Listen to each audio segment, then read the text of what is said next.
ओम नमो भगवते वासुदेवाय। ओम नमो भगवते वासुदेवाय। ओम नमो भगवते वासुदेवाय। मूकम् ओम सुरभ्ये नमः। ओम सुरभ्ये नमः। ओम सुरभ्ये नमः। मूकं करोति वाचालं पङ्गुं लङ्घायते गिरिं यत्कृपातमहं वन्दे श्रीगुरुं दीनतारिणं श्रीचैतन्यमीश्वरं परमानन्दमाधवम्। ओम विष्णुपादाय कृष्णप्रेष्ठाय भूतले श्रीमते नमस्ते गौर सेवायां सदा निवेदितात्मनि वादो ಪ್ರೋಪಾದಾರ್ಥ ಉತ್ಪರಣಾಶ್ರಮ ಪ್ರಚಾರ. ಹರೇ ಕೃಷ್ಣ ಎಲ್ರಿಗೂ. 6ನೇ ಅಧ್ಯಾಯದಲ್ಲಿ 25ನೇ ಶ್ಲೋಕ ನೋಡ್ತಿದ್ದೀವಿ. ಶನೈ ಶನೈ ಉಪರಮೇದ್ ಬುದ್ಧ್ಯಾ ಧೃತಿ ಗೃಹೀತಯ ಆತ್ಮಸಂಸ್ಥಂ ಮನಃ ಕೃತ್ವಾ ನ ಕಿಂಚಿದಪಿ ಚಿಂತಯೇತ್. ಶನೈ ಶನೈರುಪರಮೇದ್ ಬುದ್ಧ್ಯಾ ಧೃತಿ ಗೃಹೀತಯ ಆತ್ಮಸಂಸ್ಥಂ ಮನಃ ಕೃತ್ವಾ ನ ಕಿಂಚಿದ್ ಅಪಿ ಚಿಂತಯೇತ್. ಶನೈ ಶನೈರುಪರಮೇದ್ ಬುದ್ಧ್ಯಾ ಧೃತಿ ಗೃಹೀತಯ ಆತ್ಮಸಂಸ್ಥಂ ಮನಃ ಕೃತ್ವಾ ನ ಕಿಂಚಿದಪಿ ಚಿಂತಯೇತ್. ಶನೈಹಿ ಶನೈಹಿ, ಕ್ರಮೇಣ ಹಂತ ಹಂತವಾಗಿ.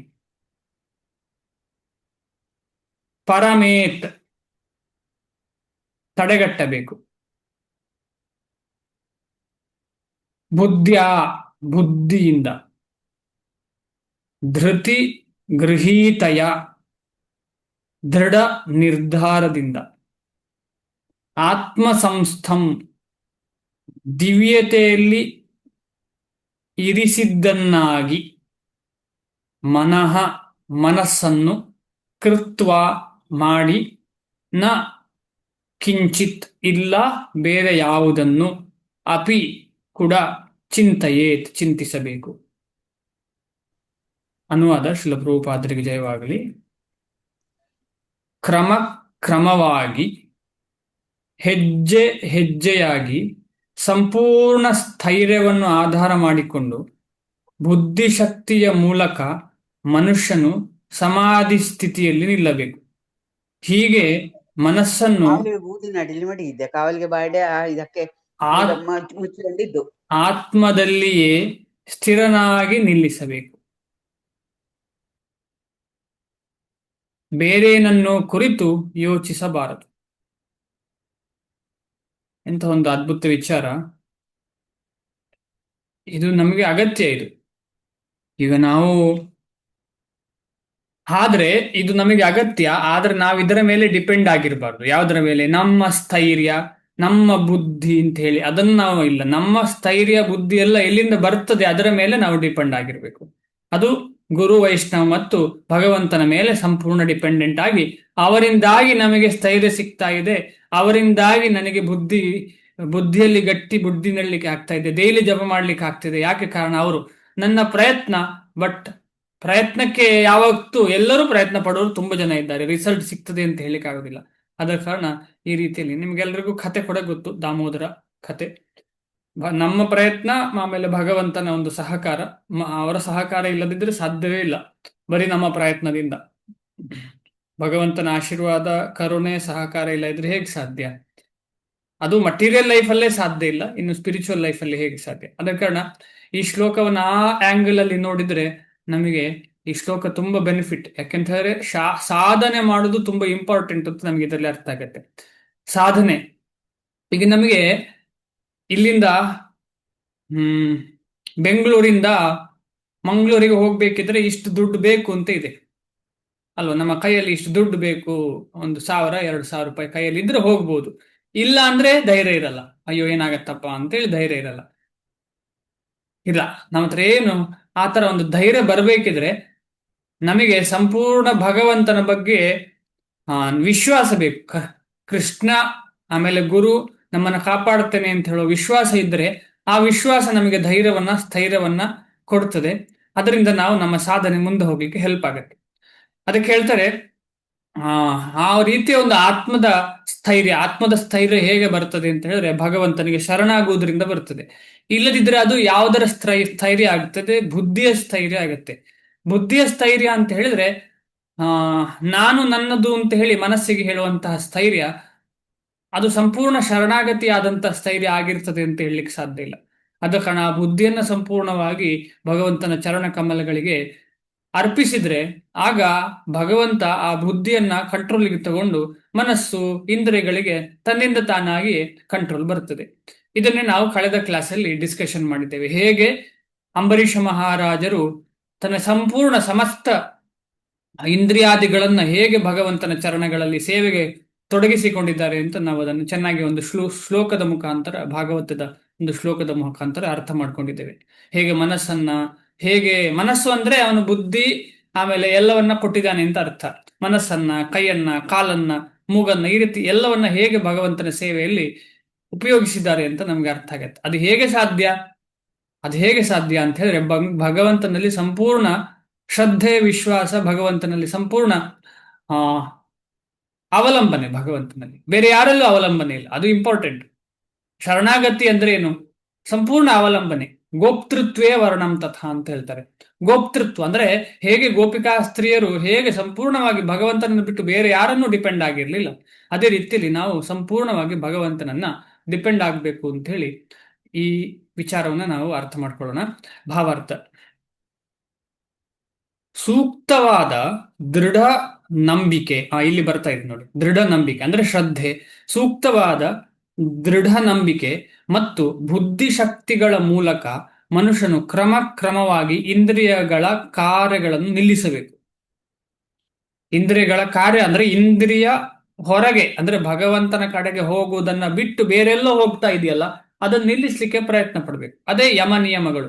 ಅದು ನಮ್ಮ ಭಕ್ತಿ ಪರಂಪರೆಯಲ್ಲಿ ಯಮ ನಿಯಮ ಯಾವುದು ಅಂತ ಹೇಳಿದ್ರೆ ಮುಖ್ಯವಾಗಿ 4 ವಿಚಾರಗಳನ್ನ ಬಿಡುವಂಥದ್ದು: ಜೂಜಾಡುವುದು, ಮಾಂಸಾಹಾರ ಭಕ್ಷಣೆ, ಅವೈಧ ಸಂಬಂಧ, ವೈದಿಕವಾಗಿಲ್ಲದ ಸಂಬಂಧ, ಆಮೇಲೆ ಏನಾಯ್ತು, no meat eating, no illicit, no intoxic, ಆಮೇಲೆ ಮಾದಕ ದ್ರವ್ಯವನ್ನ ಸೇವನೆ ಮಾಡದೇ ಇರುವಂಥದ್ದು.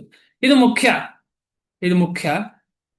ಈಗ ಅದರ ಜೊತೆಗೆ ತುಂಬಾ ವಿಚಾರಗಳು ಬೇರೆ ಇದೆ. ಉದಾಹರಣೆಗೆ ನಾವು ಎಲ್ಲರೂ ಹೇಳುವಂಥದ್ದು ಮೊಬೈಲು ಸಹ ಒಂದು ಇದು ಅಡಿಕ್ಷನ್. ಅದು ಮೊಬೈಲು ಒಳ್ಳೆದಕ್ಕೆ ಕೆಟ್ಟದ್ದಕ್ಕೆ ಯಾವುದಕ್ಕಾದ್ರೂ ಒಂದು ರೂಲ್ಸ್ ಅಂಡ್ ರೆಗ್ಯುಲೇಷನ್ ಇಟ್ಕೊಳ್ಬೇಕಾಗತ್ತೆ.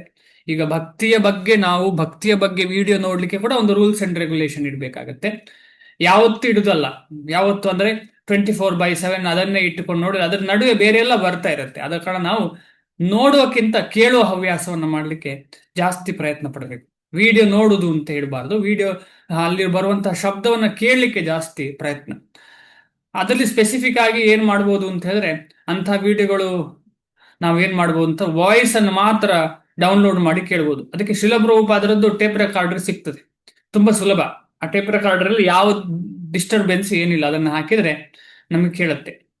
ಈ ರೀತಿಯಲ್ಲಿ ನಾವು ಮೊಬೈಲ್ ಆಗಲಿ ಎಲ್ಲವನ್ನ ಕಮ್ಮಿ ಮಾಡ್ಲಿಕ್ಕೆ ಪ್ರಯತ್ನ. ಅಷ್ಟು ಸುಲಭ ಇಲ್ಲ, ಅವರವರ ಕೆಲಸಕ್ಕೆ ಅನುಗುಣವಾಗಿರ್ತದೆ. ಕೆಲವರಿಗೆ ಮೊಬೈಲಲ್ಲೇ ಕೆಲಸ ಇರ್ತದೆ, ಅವರು ಟೈಪ್ ಮಾಡೋದೆಲ್ಲ ಮೊಬೈಲಲ್ಲೇ ಆಗಿರ್ತದೆ ಅವರ ಜೀವನದಲ್ಲಿ. ಆದ್ರೆ ಏನೇ ಆಗಿರ್ಲಿ, ನಮಗೆ ಎಲ್ಲೆಲ್ಲಿ ಸಾಧ್ಯತೆ ಇದೆ ಅಲ್ಲೆಲ್ಲ ಅದರ ಬೇರೆ ಇಂದ್ರಿಯಗಳಿಗೆ ತೊಂದರೆ ಕೊಡುವಂತಹ ವಿಚಾರಕ್ಕೆ ಕರ್ಕೊಂಡು ಹೋಗುವಂತಹ ವಿಚಾರಗಳು ಬಂದ್ರೆ ಹೇಗೆ ಅದನ್ನ ಪ್ರತ್ಯಾಹಾರ ಮಾಡಬಹುದು ಅಂತ ಹೇಳಿ ನಾವು ಅದರ ಬಗ್ಗೆ ಚಿಂತನೆ ಮಾಡ್ಬೇಕು ಸ್ವಲ್ಪ. ಯಾಕಂದ್ರೆ ನಾವು ಭಕ್ತರಾಗ್ಲಿಕ್ಕೆ ಪ್ರಯತ್ನ ಪಡುವವರಷ್ಟೇ. ನಮ್ಗೆ ಈ ಪ್ರಯತ್ನದಲ್ಲಿ, ಸಾಧನೆಯಲ್ಲಿ ಸಿದ್ಧಿ ಸಿಗ್ಬೇಕು ಅಂತ ಹೇಳಿದ್ರೆ ಈ ರೀತಿಯ ನಿಯಮಗಳನ್ನ ನಾವು ಹಾಕ್ಲೇಬೇಕು. ನಿಯಮ ಹಾಕಿಲ್ಲ ಅಂತ ಹೇಳಿದ್ರೆ ನಾವು ಮುಂದೆ ಹೋಗ್ಲಿಕ್ಕೆ ಕಷ್ಟ ಆಗುತ್ತೆ. ಯಾವುದೇ ಪ್ರಾಯ ಆಗಿರ್ಲಿ, ನಾವು ಚಿಕ್ಕವರಾಗಿರ್ಲಿ ದೊಡ್ಡವರಾಗಿರ್ಲಿ. ಯಾರೋ ಒಬ್ರು ಭಕ್ತರು ಹೇಳ್ತಾ ಇದ್ರು, ನನ್ನ ಮಗನಿಗೆ 1 ಗಂಟೆ ಮೊಬೈಲ್ ಉಪಯೋಗಿಸ್ಲಿಕ್ಕೆ ಕೊಡ್ತೇನೆ ಅಂತ ಹೇಳಿ. ಎಷ್ಟು ಗಂಟೆ ಅಂತ ಹೇಳೋಕ್ಕಿಂತ ತುಂಬಾ ಇಂಪಾರ್ಟೆಂಟ್ ಆಗಿ ಆ ಮಕ್ಕಳನ್ನ ಏನ್ ನೋಡ್ತಿದ್ದಾರೆ ಅಂತ ಹೇಳೋದು ತುಂಬಾ ಇಂಪಾರ್ಟೆಂಟ್. ಗಂಟೆ ಕೂಡ ಇಂಪಾರ್ಟೆಂಟ್. ಯಾಕಂತ ಹೇಳಿದ್ರೆ ಆ ಮೊಬೈಲ್ ಅಲ್ಲಿ ಅಷ್ಟು ಹೊತ್ತು ಆಟ ಆಡ್ತಾನೆ ಏನೋ ಒಂದು ಅಂತ ಹೇಳಿದ್ರೆ, ಈಗ ಎಲ್ಲರೂ ಕೇಳುದೇ ಅದಲ್ವಾ. ಮಕ್ಕಳೇನು ಭಕ್ತಿಯದ್ದು ನೋಡ್ಲಿಕ್ಕೆ ಇಷ್ಟಪಡ್ತಾರೆ? ಅದರಲ್ಲಿ ಹೇಳುವುದು ಸುಲಭದಲ್ಲಿ ಭಗವಂತನ ಬಗ್ಗೆ ಮಕ್ಕಳು ಕೇಳ್ತಾರೆ? ಇಲ್ಲ. ಮಕ್ಕಳು ಖಂಡಿತವಾಗಿ, ಮಕ್ಕಳ ಮನಸ್ಸು ಮಂಗ ಇದ್ದ ಹಾಗೆ, ಬಾಲಸ್ತಾವತ್ ಕ್ರೀಡಾಸಕ್ತ ಅಂತ ಹೇಳ್ತಾರೆ ಅಲ್ವಾ. ಮಕ್ಕಳು ಯಾವತ್ತು ಆಟದಲ್ಲೇ ಇಷ್ಟಪಡ್ತಾರೆ. ಆದ ಕಾರಣ ಮಕ್ಕಳನ್ನ ಹೇಗೆ ಮೊಬೈಲ್ ಕೊಡದೆ ಹೇಗೆ ಆಟ ಮಾಡಬಹುದು ಅಂತ ಇಂಪಾರ್ಟೆಂಟ್. ಮೊಬೈಲ್ ಕೊಟ್ಟು ಮೊಬೈಲಲ್ಲಿ ಆಟ ಆಡು ಅಂತ ಹೇಳೋಕ್ಕಿಂತ ಮೊಬೈಲ್ ಕೊಡದೆ ಹೇಗೆ ಆಟ ಕೊಡಬಹುದು ಅಂತ ಹೇಳೋದು ತುಂಬಾ ಇಂಪಾರ್ಟೆಂಟ್. ಯಾಕಂದ್ರೆ ಮೊಬೈಲಲ್ಲಿ ಆಟ ಯಾವ ರೀತಿ ಆಟ ನಮಗೆಲ್ಲ ಗೊತ್ತಿದೆ. ಅದೇನೇನು ಬರ್ತದೆ ಅಡ್ವರ್ಟೈಸ್ ಹಾಗೆ ಏನೋ ಇರಲಿ, ಅದರ ಬಗ್ಗೆ ಚರ್ಚೆ ಜಾಸ್ತಿ ಬೇಡ. ಅದು ತುಂಬಾ ಇಂದ್ರಿಯಗಳನ್ನ, ಮನಸ್ಸನ್ನ ತಮೋ ರಜೋಗುಣಕ್ಕೆ ಕರ್ಕೊಂಡು ಹೋಗುವಂತ ವ್ಯವಹಾರ. ತಮಸ್ಸು ಮತ್ತು ರಜೋಗುಣಕ್ಕೆ ಕರ್ಕೊಂಡು ಹೋಗುವ ವಸ್ತುವೇ ಈ ಮೊಬೈಲು. ಅದರಲ್ಲಿ ಭಕ್ತಿ ನೋಡೋರು ಭಾರಿ ಅಪರೂಪ. ನಾವೆಲ್ಲ ಹೇಳ್ತೇವೆ ನಾವೆಲ್ಲ ಭಕ್ತಿ ಮಾಡ್ತಿದ್ದೇವೆ ಎಲ್ಲ ಅಂತ ಹೇಳಿ. ಅದು 100 ವಿಡಿಯೋದೆ, ಒಂದು ವಿಡಿಯೋದೆಡೆ ಎಷ್ಟೆಲ್ಲ ನಮ್ಮ ಮೈಂಡ್ ಡೈವರ್ಟ್ ಆಗುತ್ತೆ. ಆದ ಕಾರಣ ಆ ಏಕಾಗ್ರತೆ ಅಂತ ಸಿಗುವುದು ಕಷ್ಟ. ಏಕಾಗ್ರತೆ ಅಂತ ಸಿಗುವುದು ಕಷ್ಟ. ಆದ ಕಾರಣ ನಾವು ಶ್ರೀಲ ಪ್ರಭುಪಾದರ ಈ ಒಂದು ಚಿಕ್ಕ ಪ್ರಭುಪಾದ ವಾಣಿ ಅಂತ ಹೇಳುವಂಥದ್ದನ್ನು ನಾವು ಖಂಡಿತವಾಗಿ ಖರೀದಿ ಮಾಡಬಹುದು. ಅದಷ್ಟೇನು ಕಾಸ್ಟ್ಲಿ ಕೂಡ ಅಲ್ಲ. ಅದನ್ನು ಇಟ್ಟುಕೊಂಡು ನಾವು ಅಡಿಗೆ ಮಾಡುವಾಗ ಆಗ್ಲಿ, ಪೂಜೆ ಅಥವಾ ಏನೇ ಒಂದು ಕಾರ್ಯ ಮಾಡುವಾಗ ಆಗ್ಲಿ, ಅಥವಾ ಈಗ ಉದಾಹರಣೆಗೆ ಪೂಜೆ ಮಾಡುವಕ್ಕಿಂತ ಮುಂಚೆ, ಭಗವಂತನಿಗೆ ಕೀರ್ತನೆ ಮಾಡುವಕ್ಕಿಂತ ಮುಂಚೆ ನಮಗೆ ಏನು ನಿಯಮಿತವಾಗಿ ನಾವೇನು ಮಂತ್ರಾದಿಗಳನ್ನು ಕಲಿಯಿಲ್ಲ. ಯಾವುದೇ ಪರಂಪರೆ, ನಮ್ಮ ಪರಂಪರೆಯಲ್ಲಿ ಕಲಿಯಿಲ್ಲ ಹೆಚ್ಚಿನವ್ರು. ನಾವೇನ್ ಮಾಡಬಹುದು, ಪ್ರಭುಪಾದರ ಲೆಕ್ಚರ್ ಕೇಳ್ತಾ ಕೂಡ ನಾವು ಭಗವಂತನನ್ನ ಏನು ನಿರ್ಮಾಲ್ಯ ಅಂದ್ರೆ ಅರ್ಪಿಸಿದ ಹೂವನ್ನು ತೆಗೆಯುವಂಥದ್ದು, ಆಮೇಲೆ ಡ್ರೆಸ್ ಚೇಂಜ್ ಮಾಡುವಂಥದ್ದು, ಇದನ್ನೆಲ್ಲ ಮಾಡಬಹುದು. ಆಮೇಲೆ ಕೀರ್ತನೆ ಮಾಡ್ತಾ ಆರತಿ ಮಾಡಬಹುದು. ಸೊ ಈ ರೀತಿಯಲ್ಲಿ ನಾವು ಆ ಮೆಷಿನ್ ಅನ್ನು ಉಪಯೋಗಿಸಬಹುದು. ಈಗ ನಾವೆಲ್ಲ ಕೇಳ್ಬೋದು ಮೊಬೈಲಲ್ಲಿ ಮಾಡಬಹುದಲ್ವಾ ಅಂತೇಳಿ. ಮಾಡಬಹುದು, ಆದರೆ ಅದರಲ್ಲಿ ತುಂಬಾ ಬಾಧೆಗಳು ಇರ್ತವೆ. ನಮ್ಗೆಲ್ಲ ಗೊತ್ತು, ಮೊಬೈಲ್ ರಿಂಗ್ ಆಗ್ಬೋದು, ಆಮೇಲೆ ಅದನ್ನು ನೋಡಬಹುದು, ಮೆಸೇಜ್ ಕ್ಲಿಂಕ್ ಅಂತ ಆದ್ರೆ ಮೆಸೇಜ್ ನೋಡ್ಲಿಕ್ಕೆ ಹೋಗ್ತೇವೆ. ಈ ರೀತಿಯಲ್ಲಿ ನಾವು ಇದೊಂದು ವಿಚಾರ ಮೊಬೈಲ್. ಇದೇ ರೀತಿಯಲ್ಲಿ ಆಹಾರ ನಿಯಮ, ವಿಹಾರ ನಿಯಮ ಎಲ್ಲವನ್ನ ಅದನ್ನ ನಾವು ಆ ಶ್ಲೋಕದಲ್ಲಿ ನಾವು ಅರ್ಥ ಮಾಡಿಕೊಳ್ಳು. ಯುಕ್ತ ಆಹಾರ, ಯುಕ್ತ ವಿಹಾರ, ಯುಕ್ತ ಚೇಷ್ಟ. ಈ ಚೇಷ್ಟದಲ್ಲಿ ಬರ್ತದೆ ಮೊಬೈಲು ಟಚ್ ಮಾಡುವಂಥದ್ದು. ಅದು ಚೇಷ್ಟೆ ಅಂದ್ರೆ ವಿಹಾರ ಚೇಷ್ಟೆಯಲ್ಲಿ ಬರ್ತದೆ. ಅಂದ್ರೆ ಲೀಜರ್ ಟೈಮಲ್ಲಿ ನಾವು ಮೊಬೈಲ್ ಅಲ್ವಾ ಉಪಯೋಗಿಸೋದು. ಈಗ ಏನೋ ಒಂದು ಹೆವಿ ಕೆಲಸ ಆಯ್ತು, ರಿಲ್ಯಾಕ್ಸ್ ಮಾಡಬೇಕು ಅಂತ ಹೇಳಿದ್ರೆ ಕೆಲವರು ಮೊಬೈಲ್ ನೋಡೋ ಅಡಿಕ್ಷನ್ ಇರ್ತದೆ, ಕೆಲವರಿಗೆ ಏನೋ ಟಿವಿ ನೋಡೋ ಅಡಿಕ್ಷನ್ ಇರ್ತದೆ. ಸೊ ಇದರಿಂದ ಹೊರಗೆ ಬರ್ಲಿಕ್ಕೆ ನಾವು ಪ್ರಯತ್ನ ಪಡ್ಲೇಬೇಕು. ಅದಿಲ್ಲ ಅಂತ ಹೇಳಿದ್ರೆ ನಮಗೆ ಮುನ್ನಡೆ ಸಾಧಿಸ್ಲಿಕ್ಕೆ ಕಷ್ಟ. ಇಲ್ಲಿ ಹೆಚ್ಚಿನ ಭಕ್ತರು ಮಾಡ್ತಾ ಇರ್ಬೋದು, ಆದರೆ ಯಾವಾಗ್ಲೂ ನಾನು B.Ed ಮಾಡಿದ್ದೇನೆ. B.Ed ಅಂತ ಹೇಳಿದ್ರೆ ಹೇಗೆ ಕಲಿಸ್ಬೇಕು ಚಿಕ್ಕ ಚಿಕ್ಕ ಮಕ್ಕಳಿಗೆ ಅಂತ ಹೇಳೋ ಉದ್ದೇಶ B.Ed. ಅದರಲ್ಲಿ ಹೇಳ್ತಿದ್ರು ನನಗೆ ಟೀಚರ್ ಹೇಳ್ತಿದ್ರು, ಅಲ್ಲಿ ಯಾರು ಹಿಂದಿನ ಬೆಂಚಿನಲ್ಲಿ ಕೂತ್ಕೊಳ್ಳಿರ್ತಾರೆ ಅವರಿಗೆ ನೀವು ಪಾಠ ಮಾಡುದು, ಮುಂದಿನವರಿಗೆ ಅಲ್ಲ ಅಂತ ಹೇಳ್ತಿದ್ರು. ಆದ ಕಾರಣ ಹಿಂದಿನವರು ಇಲ್ಲಿ ಅಂತ ಹೇಳಿದ್ರೆ ಹಿಂದೆ ಉಳಿದವರು ಎಂಬ ಉದ್ದೇಶಕ್ಕೆಲ್ಲ ಹೇಳಿದ್ದು. ಈಗ ತಾನೇ ನಾವು ಶುರು ಮಾಡಿದವರಿಗೆ ಅಂತ ಹೇಳ್ತಾ ಇದ್ದೇನೆ ಅಷ್ಟೇ. ನಾವೆಲ್ಲ ಈಗ ತಾನೇ ಶುರು ಮಾಡಿದ್ದವರು. ನಮಗೋಸ್ಕರ ನಾವು ಚೆನ್ನಾಗಿ ಓದ್ಬೇಕು. ಅದು ನಮಗೆ 2 ಸಲ ಕೇಳಿದ್ದೇವೆ, 3 ಸಲ ಕೇಳಿದ್ದೆ ಅಂತ ಹೇಳಿದ್ರು ಕೂಡ ಅದನ್ನು ಪುನಃ ಪುನಃ ಕೇಳಿದ್ರೆ ಇನ್ನೂ ಚೆನ್ನಾಗಿ ಮನಸ್ಸಲ್ಲಿ ಸ್ಥಿರವಾಗ್ತದೆ. ಹೌದು, ನಾನು ಇದನ್ನೆಲ್ಲ ಕಂಟ್ರೋಲ್ ಮಾಡಬೇಕು ಅಂತ ಹೇಳಿ. ಯಾಕಂದ್ರೆ ಈ ಮನಸ್ಸು ಅಂತ ಹೇಳಿದ್ರೆ ಹಾಗೆ ಒಂದ್ಸಲ ಹೇಳಿದ್ರೆ ಸಾಕಾಗೋದಿಲ್ಲ. ಅದಕ್ಕೆ ಈ ಶಾಸ್ತ್ರದಲ್ಲಿ ಪುನಃ ಪುನಃ ಪುನಃ ಅದನ್ನೇ ಆವರ್ತಿಸಿದ್ದಾರೆ, ಪುನಃ ಪುನಃ ಹೇಳಿದ್ದಾರೆ. ಆಗ ಏನಾಗತ್ತದೆ, ಕ್ರಮವಾಗಿ ಇಂದ್ರಿಯಗಳನ್ನ ಹತೋಟಿಗೆ ತರಲಿಕ್ಕೆ ಆಗತ್ತೆ. ಈ ರೀತಿಯ ಸಾಧನೆ ಮಾಡಿದರೆ, ಕೇಳುವಂಥದ್ದು ಆಮೇಲೆ ಸಾಧನೆ ಮಾಡಿದರೆ. ಮುಂದೆ ಹೋಗ್ತಾ ಇದ್ದೀನಿ. ದೃಢ ನಂಬಿಕೆ, ಇದಕ್ಕೆ ಪ್ರತ್ಯಾಹಾರ ಎಂದೇ ಹೆಸರು. ದೃಢ ನಂಬಿಕೆ, ಧ್ಯಾನ ಮತ್ತು ಇಂದ್ರಿಯಗಳ ಕಾರ್ಯಗಳನ್ನು ಕೊನೆಗಾಣಿಸುವುದರಿಂದ ನಿಯಂತ್ರಿತವಾದ ಮನಸ್ಸನ್ನು ಸಮಾಧಿಯಲ್ಲಿ ನೆಲೆಗೊಳಿಸಬೇಕು. ಈ ರೀತಿಯಲ್ಲಿ ನಮಗೆ ಆ ಸಮಯ ನಮಗೆ ಸಿಗ್ತದೆ. ಆ ಸಮಯದಿಂದ ನಾವು ಹರೇ ಕೃಷ್ಣ ಮಹಾಮಂತ್ರದ ಶಬ್ದ ಗ್ರಹಿಸ್ಲಿಕ್ಕೆ ಶುರು ಮಾಡ್ಬೋದು. ಎಕ್ಸ್ಟ್ರಾ ಸಮಯ ಸಿಗ್ತದಲ್ಲ ನಮಗೆ, ಮೊಬೈಲು ನೋಡುದು, ಟಿವಿ ನೋಡುದು, ಫ್ರೆಂಡ್ಸ್ ಅಲ್ಲಿ ಮಾತಾಡುದು, ಇದೆಲ್ಲ ಮಾಡುವಾಗ ನಮಗೆ ಎಕ್ಸ್ಟ್ರಾ ಸಮಯ ಸಿಗ್ತದೆ. ಆ ಎಕ್ಸ್ಟ್ರಾ ಸಮಯವನ್ನ ಯಾವುದಕ್ಕೆ ಉಪಯೋಗಿಸಬಹುದು? ಹರೇ ಕೃಷ್ಣ ಮಹಾಮಂತ್ರದ ಜಪ, ಇಲ್ಲದ್ರೆ ಶಾಸ್ತ್ರದ ಅಧ್ಯಯನ. ಚೆನ್ನಾಗಿ ಅದನ್ನ ಉಪಯೋಗಿಸ್ಲಿಕ್ಕೆ ಸಾಧ್ಯ. ಸಮಯವನ್ನ ನಾವು ಹೇಗೆ, ಈಗ ಬುದ್ಧಿವಂತ ಅಂತ ಹೇಳಿದ್ರೆ ಏನು, ಸಮಯವನ್ನ ಹೇಗೆ ಕೃಷ್ಣನ ಸೇವೆಗೆ ಉಪಯೋಗಿಸಿಕೊಳ್ಬಹುದು, ಆ ಸಮಯದಲ್ಲಿ ನಾವು ಹೇಗೆ ಭಗವಂತನ ಸೇವೆ ಮಾಡಬಹುದು ಅಂತ ಹೇಳಿದ್ರೆ ಬುದ್ಧಿವಂತನ ಲಕ್ಷಣ ಅಂತ ಶ್ರೀಲ ಪ್ರಭುಪಾದರು ಹೇಳ್ತಾರೆ. ಅವನೇ ನಿಜವಾದ ಬುದ್ಧಿವಂತ, ಸಮಯ ವ್ಯರ್ಥ ಮಾಡುದಿಲ್ಲ ಅಂತ ಹೇಳಿ. ಸಮಯ ವ್ಯರ್ಥ ಅಂದ್ರೆ ಏನೋ ಕೆಲಸ ಮಾಡ್ತಿದ್ದೇವೆ, ಆ ಕೆಲಸ ನಮ್ಮ ಇಂದ್ರಿಯ ತೃಪ್ತಿಗಾದ್ರೆ ಸಮಯ ವ್ಯರ್ಥ ಅಂತ ಇದರ ಅರ್ಥ. ಆಗ ಬದುಕಿನ ಐಹಿಕ ಪರಿಕಲ್ಪನೆಯಲ್ಲಿ ತೊಡಗಿಕೊಳ್ಳುವ ಅಪಾಯವಿರುವುದಿಲ್ಲ. ಬೇರೆ ರೀತಿಯಲ್ಲಿ ಹೇಳುವುದಾದರೆ, ಐಹಿಕ ದೇಹ ಇರುವಷ್ಟು ಕಾಲವು ಮನುಷ್ಯನು ಜಡವಸ್ತುವಿನೊಡನೆ ಸಂಬಂಧ ಹೊಂದಿದ್ದರೂ ಇಂದ್ರಿಯ ತೃಪ್ತಿಯ ವಿಷಯವನ್ನು ಯೋಚಿಸಲೇಬಾರದು. ಇಂದ್ರಿಯ ತೃಪ್ತಿ, ಯಾಕಂದ್ರೆ ನಾವೆಲ್ಲ ಈ ಯೋಚಿಸಲೇಬೇಕು ಅಂತ ಹೇಳೋ ಸ್ಥಿತಿಯಲ್ಲಿರುವ ಕಾರಣ ಆ ಪದ ಬಂತು.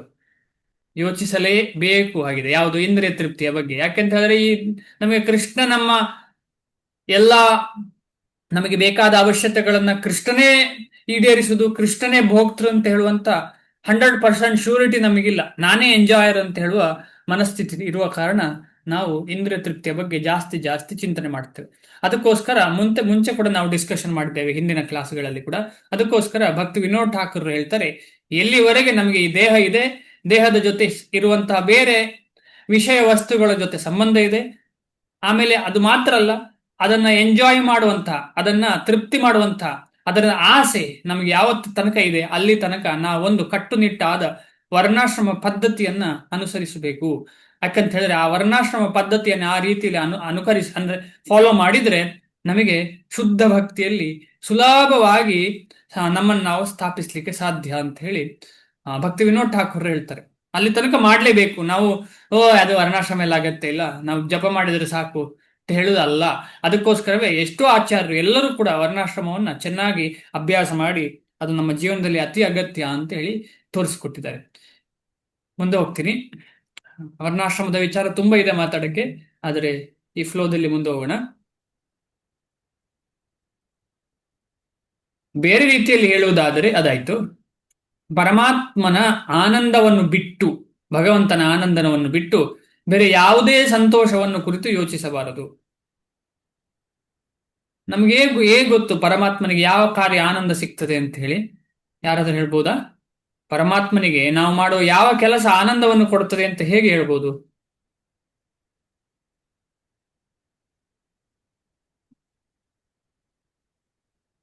ಹರೇ ಕೃಷ್ಣ.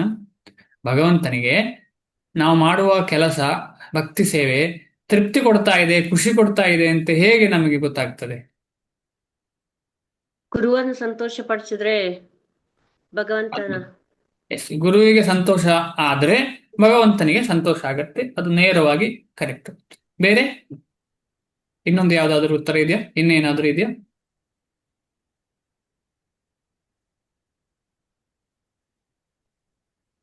ನಮ್ಮ ಸಂತೋಷವನ್ನು ಬಿಟ್ಟು ಭಗವಂತನಿಗೋಸ್ಕರನೇ ಮಾಡೋದು. ಅದು ಕರೆಕ್ಟ್. ಅದು ಹೇಗೆ ಭಗವಂತನಿಗೆ ಗೊತ್ತಾಗ್ತದೆ, ಭಗವಂತನಿಗೆ ಖುಷಿ ಆಗಿದೆ ಅಂತ ನಮಗೆ ಹೇಗೆ ಗೊತ್ತಾಗ್ತದೆ ಅಂತ? ನಾನು ಒಂದು ಹೇಳ್ತೇನೆ ಪ್ರಭುಜಿ. ಹಾ. ನನ್ಗೆ ಒಂದೇನಾದ್ರೂ ಪ್ರಾಬ್ಲಮ್ ಬಂದಾಗ ಹ್ಮ್. ನಾನ್ ಹೀಗೆ ಒಂದು ಆಲೋಚನೆ ಮಾಡುದು. ಅದು ನನ್ನ ಆಲೋಚನೆಗಲ್ಲದೆ ಅಲ್ಲದು, ಅದು ಒಂದು ಆಲೋಚನೆ ಬರ್ತದೆ. ಆಗ ನಾನು ಇದು ಭಗವಂತನೇ ಕೊಟ್ಟದ್ದು ನನ್ಗೆ ಆಲೋಚನೆ ಹೇಳಿ ನಮಸ್ಕಾರ ಮಾಡಿ ಮುಂದೆ ಹೋಗುದು. ಮತ್ತು ಓಕೆ, ನನ್ನ ಪ್ರಶ್ನೆ ನಿಮ್ಗೆ ಅರ್ಥ ಆಗಿಲ್ಲ ಮಾತಾಜಿ. ಅದು ಕಷ್ಟ ಇರ್ತದೆ ಪ್ರಭುಜಿ. ಅದು ಹೇಗೆ ಆಲೋಚನೆ ಕಟ್ತಾರಂದ್ರೆ ಅದು ನನ್ನಿಂದ ಮಾಡುವ ಆಗ್ತದೆ, ಅದು ಅಲ್ಲಿ ಇದ್ದಾಗೆ ಆಗ್ತದೆ. ಅಲ್ಲಿ ನಾನು ಹೋಗ್ತೇನೆ, ಹೋಗುವವಳೇ ಅಲ್ಲ. ಆ ಆಲೋಚನೆ ಆನ್ಸರ್ ಬರ್ತದೆ ನನ್ಗೆ. ಲೈಫ್ ನಲ್ಲಿ ಯಾವಾಗ್ಲೂ ಹೀಗೆ ಆನ್ಸರ್ ಕೊಡುದೇ ದೇವರು. ನನ್ಗೆ ಇದು ತುಂಬಾ, ನಾನು ಅದಕ್ಕೆ ಅವ್ರದ್ದು ಎಂತದ್ದು ಮಾಡುದು ಬಿಡುದಿಲ್ಲ. ನಾನು ಒಟ್ಟು 4 ಮಾಡುದು. ನಾನು ಇನಿಷಿಯೇಷನ್ ಮಾಡಲಿಲ್ಲ, ಇದು ತಕೊಳ್ಳಿಲ್ಲ, ಎಂತ ನಿಮ್ದು ಇನಿಷಿಯೇಷನ್ ಇದು ಮಾಡ್ಲೇ ಇಲ್ಲ. ನನ್ಗೆ ಭಕ್ತಿ ಯೋಗ ಮಾತ್ರ ನಂದು. ಅಂದ್ರೆ ನನ್ಗೆ ಎಲ್ಲ ಮರೆತು ಹೋಗ್ತೇನೆ ಹೇಳುವಾಗ. ನಾನೀಗ ಅವರು ಶುರುಗೆ ಶಿಕ್ಷಾ ಗುರು ಮತ್ತು ದೀಕ್ಷಾ ಗುರು ಇದ್ದಾರಲ್ಲ, ಅವ್ರ ಹತ್ರಲ್ಲೇ ನಾನು ಫೇಲ್ ಆಗ್ತೇನೆ. ನಾನು ಮುಂದೆ ಹೋಗುದಿಲ್ಲ. ಅದಕ್ಕೆ ನಾನು ದೇವ್ರ ಹತ್ರ ಬೇಡಿದ್ದೇನೆ, ದೇವರೇ ಇದೆ 4 ನಾನು ಬಿಡದೆ ಮಾಡ್ತೇನೆ ಹೇಳಿ. ಅದ್ರಲ್ಲಿ ನೀವು ಕಾಯ್ಬೇಕು ಹೇಳಿ. ಅದ್ರಲ್ಲಿ ನಂಗೆ ಕಾಯ್ತಾ ಇದ್ದೆ, ನನ್ಗೆ ಭಾರಿ ಖುಷಿ ಆಗ್ಲಿ. ಮತ್ತೆ ಆದ್ರೆ ನನ್ನ ಪ್ರಶ್ನೆ ಬೇರೆ, ನಿಮ್ಮ ಉತ್ತರ ಬೇರೆ. ಪ್ರಶ್ನೆ ಏನು ಅಂತ ಹೇಳಿದ್ರೆ, ಒಂದ್ ನಿಮಿಷ ಎಲ್ಲರೂ ಆನ್ ಮಾಡ್ಬೇಡಿ. ಪ್ರಶ್ನೆ ಏನು ಅಂತ ಹೇಳಿದ್ರೆ, ಭಗವಂತನಿಗೆ ನಮ್ಮ ಸೇವೆ ತೃಪ್ತಿ ಆಯ್ತು ಅಂತ ನಮಗೆ ಹೇಗೆ ಗೊತ್ತಾಗುದು? ನಾವು ಮಾಡಿದ ಸೇವೆ ಭಗವಂತನಿಗೆ ಖುಷಿ ಕೊಡ್ತಾ ಇದೆ. ಅದಕ್ಕೆ ಒಂದು ಉತ್ತರ ಮಾತಾಜಿ ಕೊಟ್ಟಿದ್ದಾರೆ, ಗುರುವಿಗೆ ತೃಪ್ತಿ ಆದ್ರೆ ಅದು ಭಗವಂತನಿಗೆ ತೃಪ್ತಿ ಆದ್ದು ಅಂತ ಅರ್ಥ. ಬೇರೆ ಯಾರಿಗಾದ್ರೂ ಇನ್ನಾದಾದ್ರೂ? ಹರೇ ಕೃಷ್ಣ ಪ್ರಭುಜಿ. ಹರೇ ಕೃಷ್ಣ. ಹರೇ ಕೃಷ್ಣ. ಹರೇ ಕೃಷ್ಣ. ನಾವು ಭಕ್ತಿನಲ್ಲಿ ಪ್ರಗತಿ ಹೊಂದುತ್ತಾ ಇದ್ರೆ ಮತ್ತೆ ಭಕ್ತಿ ಮಾಡೋದ್ರಲ್ಲಿ ಯಾವುದೇ ಅಡಚಣೆ ಬರ್ದೇ ಇದ್ರೆ ಅದು ಭಗವಂತನಿಗೆ ನಮ್ಮ ಭಕ್ತಿ ಸೇವೆ ಪ್ರಿಯವಾಗಿದೆ ಅಂತ ಅರ್ಥ ಮಾಡ್ಕೊಳ್ಬೇಕು ಅಲ್ವಾ ಪ್ರಭುಜಿ? ಪ್ರಗತಿ ಆಗ್ತಾ ಇದೆ ಅಂತ ಹೇಗೆ ಗೊತ್ತಾಗತ್ತೆ ಪ್ರಭುಜಿ? ನಮ್ಮ ಜೊತೆಗಿರೋ ಭಕ್ತರಿಗೆ ಖುಷಿ ಆಗ್ಬೇಕು, ತೃಪ್ತಿ ಆಗ್ಬೇಕು. ಆಮೇಲೆ ಗುರುಗಳಿಗೆ ಗುರು ಅಂದ್ರೆ ಎಲ್ಲ ವೈಷ್ಣವರಿಗೆ. ಹಾ, ಹರೇ ಕೃಷ್ಣ. ನಾನು ಹೇಳ್ತೇನೆ, ನಾವು ಇತರ ಜೀವಿಗಳನ್ನು ಕೃಷ್ಣನೆಡೆಗೆ ನಾವು ಕರೆದೊಯ್ದರೆ ಆವಾಗ ಭಗವಂತನಿಗೆ ತೃಪ್ತಿ ಆಗ್ತದೆ. ಅದು ಕರೆಕ್ಟ್, ಅದು ಭಗವಂತನೇ ಹೇಳಿದ್ದಾರೆ. ಕರೆಕ್ಟ್ ಹೇಳಿದ್ರೆ ನಾವು ಬಟ್ ನಮಗೆ ಹೇಗೆ ಗೊತ್ತಾಗ್ತದೆ ಅಂತ ನಮಗೆ ಈಗ ಹೊಸ ಬರ್ತದೆ. ನನ್ನಲ್ಲಿ ಇಷ್ಟು ಜನ ನನ್ನ ಕಡೆಯಿಂದ ಬರ್ತಿದ್ದಾರೆ ಭಗವಂತನ ಕಡೆಗೆ ಅಂತ ಆಗುತ್ತೆ ಹೇಳಿ ಭಗವದ್ಗೀತೆ ಅವನ ಮಹಿಮೆಯನ್ನು ನಾವು ಪ್ರಚಾರ ಮಾಡಿದ್ರೆ ಅವನಿಗೆ ಖುಷಿ ಆಗ್ತದೆ. ಭಗವದ್ಗೀತೆಯಲ್ಲಿ ಹೇಳಿದ್ದಾನೆ, ಅದೇ ಕೆಲಸ. ಅದನ್ನ ಹೇಗೆ ಗೊತ್ತಾಗ್ತದೆ ನಮಗೆ ಅಂತ? ಅವನು ಹೇಳಿದ್ದಾನಲ್ಲ ಭಗವದ್ಗೀತೆಯಲ್ಲಿ ಹೇಳಿದ್ದಾನೆ ಮಾತಾಜಿ, ಹನ್ನೆರಡನೇ ಹೇಳಿಲ್ಲ ಅಧ್ಯಾಯ ಅಂತಲ್ಲ, ಹೇಳಿದ್ದೆಲ್ಲ ನಮಗೆ ಗೊತ್ತಾಗ್ತದ. ಹರೇ ಕೃಷ್ಣ ಹನ್ನೆರಡನೇ ಪ್ರಭು. ಅಧ್ಯಾಯ ಅಂದ್ರೆ ನಮ್ ಸುತ್ತ ಇರೋ Please, ಭಕ್ತರಿಗೆ ಖುಷಿ ಆಗುತ್ತೆ, ಮಾತಾಜಿ ನಮಗೂ ಮೈಂಡ್ ಮಾತಾಜಿ ಫ್ರೀ ಇದು ಆಗುತ್ತೆ. ಈಗಾಗಲೇ ಉತ್ತರ ಕೊಟ್ಟಿದ್ದಾರೆ. ಗುರುಗಳಿಗೆ ಅಂದ್ರೆ ಎಲ್ಲ ವೈಷ್ಣವರಿಗೆ ಖುಷಿ ಆಗುತ್ತೆ. ಎರಡನೇ ಉತ್ತರ ಏನು ಹೇಳಿದ್ದಾರೆ ಮಾತಾಜಿ ಅಂತ ಹೇಳಿದ್ರೆ, ನಮ್ಮ ಭಗವದ್ಗೀತೆಯಲ್ಲೇ ಹೇಳಿದ್ದಾರೆ ಭಗವಂತ, ನನ್ನ ಬಗ್ಗೆ ಯಾರು ಪ್ರಚಾರ ಮಾಡುತ್ತಾರೆ ಅವರ ಬಗ್ಗೆ ನನಗೆ ತುಂಬಾ ಖುಷಿ ಇದೆ, ಅದೇ ಗ್ರೇಟ್ ಅಂತ ಹೇಳಿದ್ದಾರೆ. ಪ್ರಚಾರ ಮಾಡುವವರೆಲ್ಲರೂ ಕೂಡ ಗ್ರೇಟ್ ಆಗಿದ್ದಾರೆ, ಅದನ್ನ ಹೇಗೆ ಹರೇ ಕೃಷ್ಣ ಗೊತ್ತಾಗ್ತದೆ? ಪ್ರಭು. ಹಾ, ಹರೇ ಕೃಷ್ಣ ಪ್ರಭು, ನಾನು ಒಂದು ಅಭಿಪ್ರಾಯ ಹೇಳಕ್ಕೆ ಇಷ್ಟಪಡ್ತೀನಿ. ಹಾ. ಈಗ ನಾವು ಭಕ್ತಿಲಿ ಇರ್ತೀವಿ, ಬೇರೆ ಕಂಡ್ರೆ ನಮ್ಗೆ ಏನೋ ಒಂದು ಭಾವನೆ ಇರುತ್ತೆ, ಅದು ಸಿಟ್ಟು ಕೋಪನೋ ಇಲ್ಲ ಅವ್ರು ಮಾಸ್ತಿಯಲ್ಲೇನೋ ಏನೋ ಗೊತ್ತಿರಲ್ಲ. ಆದ್ರೆ ನಾವು ಭಕ್ತಿ ಮಾಡ್ತಾ ಮಾಡ್ತಾ ಒಂದ್ ವರ್ಷ ಒಂದು ಅಕಾಲುದೆ ಆಗತ್ತೆ, ಆವಾಗ ನಾವು ಅದು ಅವ್ರ ಬಗ್ಗೆ ಇರೋ ಭಾವನೆಗಳು ಬದಲಾಗಿದ್ರೆ ಭಕ್ತಿಲಿ ಪ್ರಗತಿ ಹೊಂದ್ತಾ ಇದೀವಿ ಅಂತ ಅರ್ಥ ಪ್ರಭು. ಮಟೀರಿಯಲ್ ವ್ಯಕ್ತಿಗಳು ಕೂಡ ಒಳ್ಳೆ ಭಾವನೆ ಇರುವವರು ಇದ್ದಾರೆ ಮಾತಾಜಿ. ಈಗ ನಮ್ಮ ಮಥುರಾ ಮಾತಾಜಿ ಹೇಳಿದ್ದು ಪರ್ಫೆಕ್ಟ್ ಆನ್ಸರ್, ಅದ್ರಲ್ಲಿ ಏನು ಸಂಶಯ ಇಲ್ಲ. ಬಟ್ ಹೇಗೆ ಅದು ಪ್ರಾಕ್ಟಿಕಲಿ ನಮಗೆ ಶಾಸ್ತ್ರ ಹೇಳಿದ್ದು ಖಂಡಿತ ನಂಬಿಕೆ, ಅದರಲ್ಲಿ ಏನು ಸಂಶಯ ಇಲ್ಲ. ಬಟ್ ಹೇಗೆ ಪ್ರಾಕ್ಟಿಕಲಿ ಗೊತ್ತಾಗ್ತದೆ ಅಂತ ಅಂದ್ರೆ ನಮಗೆ ಭೌತಿಕದ್ದೇ ಏನೋ ಒಂದ್ ಲೆಕ್ಕನೇ ಇರಲ್ಲ ಪ್ರಭುಜಿ. ಯಾವ್ದೇ ಒಂದ್ ಜೀವನ್ ಕಂಡ್ರೆ ಅದೊಂದ್ ಆತ್ಮ, ಮತ್ತೆ ಅದ್ರಲ್ಲೂ ಒಂದ್ ಭಕ್ತಿ ಇರುತ್ತೆ ಅಂತ ನೋಡ್ತೀವಿ. ನಮ್ಗೂ ಮೈಂಡ್ ಫ್ರೀ ಆಗುತ್ತೆ. ಅದೆಲ್ಲ ನಮಗೆ ಆದ ಬದಲಾವಣೆಗಳು ಮಾತಾಜಿ, ನಮ್ಮಲ್ಲಿ ಆದ ಬದಲಾವಣೆಗಳು ಅದೆಲ್ಲ ಕರೆಕ್ಟೇ. ಬಟ್ ಭಗವಂತನಿಗೆ ತೃಪ್ತಿ ಆಯ್ತು ಅಂತ ಹೇಗೆ ಗೊತ್ತಾಗತ್ತೆ? ಈಗ ಇನ್ನೊಂದು ಪ್ರಶ್ನೆ ಕೇಳ್ತೇನೆ. ನಿಮ್ಮ ಮನೆಯಲ್ಲಿ ಯಾರೋ ಒಬ್ಬ ಕೆಲಸ ಮಾಡ್ತಾ ಇರ್ತಾನೆ, 3 ಜನ ಕೆಲಸ ಮಾಡ್ತಿರ್ತಾರೆ. ಒಬ್ಬರಷ್ಟು ಇಂಟ್ರೆಸ್ಟ್ ಅಲ್ಲಿ ಏನು ಕೆಲಸ ಮಾಡೋದಿಲ್ಲ, ನೀವು ಕೊಟ್ಟ ಕೆಲಸವನ್ನ ಒಂದು ತುಂಬಾ ದಿವಸ ತಗೊಳ್ತಾನೆ ಕಂಪ್ಲೀಟ್ ಮಾಡಕ್ಕೆ. ಇನ್ನೊಬ್ಬ ಬೇಗನೆ ಚೆನ್ನಾಗಿ ಕ್ಲಿಯರ್ ಆಗಿ ಮಾಡಿಕೊಡ್ತಾನೆ. ಆಯ್ತು, ನಿನ್ನ ಕೆಲಸ ಆಯ್ತು ಹೋಗಪ್ಪ ಅಂತ ಹೇಳಿ ಬಿಡ್ತೀರಾ ನೀವು ಅವನನ್ನ? ಇಲ್ಲ, ಅವ್ರಿಗಿನ್ನ ಚೆನ್ನಾಗಿ ಕಲಿಸ್ಕೊಡ್ತೀವಿ, ಇನ್ನೊಂದು ಬೇರೆ ಕೆಲಸ ಕೊಡ್ತೀವಿ ನೀವು. ಹೌದು. ಇದೇ ಉತ್ತರ. ಅರ್ಥ ಏನು ಇದರದ್ದು, ಯಾರಾದ್ರೂ ಹೇಳ್ತೀರಾ? ಅಂದ್ರೆ ಇನ್ನು ಮುಂದೆ ಇನ್ನು ಚೆನ್ನಾಗಿ ಸೇವೆ ಸಿಗುತ್ತೆ ಅಂತ ಅರ್ಥನಾ? ಅಂದ್ರೆ ಬೇಗ ಮುಗಿಸ್ತೀವಿ ಅಂತಲ್ಲ, ಇನ್ನು ನಿಮಗೆ ಸೇವೆ ನಿರಂತರ ಸಿಗ್ತಾ ಇರ್ತದೆ. ಸೇವೆಯಲ್ಲಿ ತೊಡಕೆ ಇರುವುದಿಲ್ಲ, ಸೇವೆ ನಿಲ್ಲುವುದೇ ಇಲ್ಲ. ಶುದ್ಧ ಭಕ್ತರು ನೋಡಿ, 1 ನಿಮಿಷ ಕೂಡ ಸೇವೆ ನಿಲ್ಲಿಸುತ್ತಿಲ್ಲ. ನಾವು ನೋಡಿದ್ದೀವಲ್ಲ, ನಾವೆಲ್ಲ ಸೇವೆ ನಿಲ್ಲಿಸ್ತೇವೆ ಮಧ್ಯ.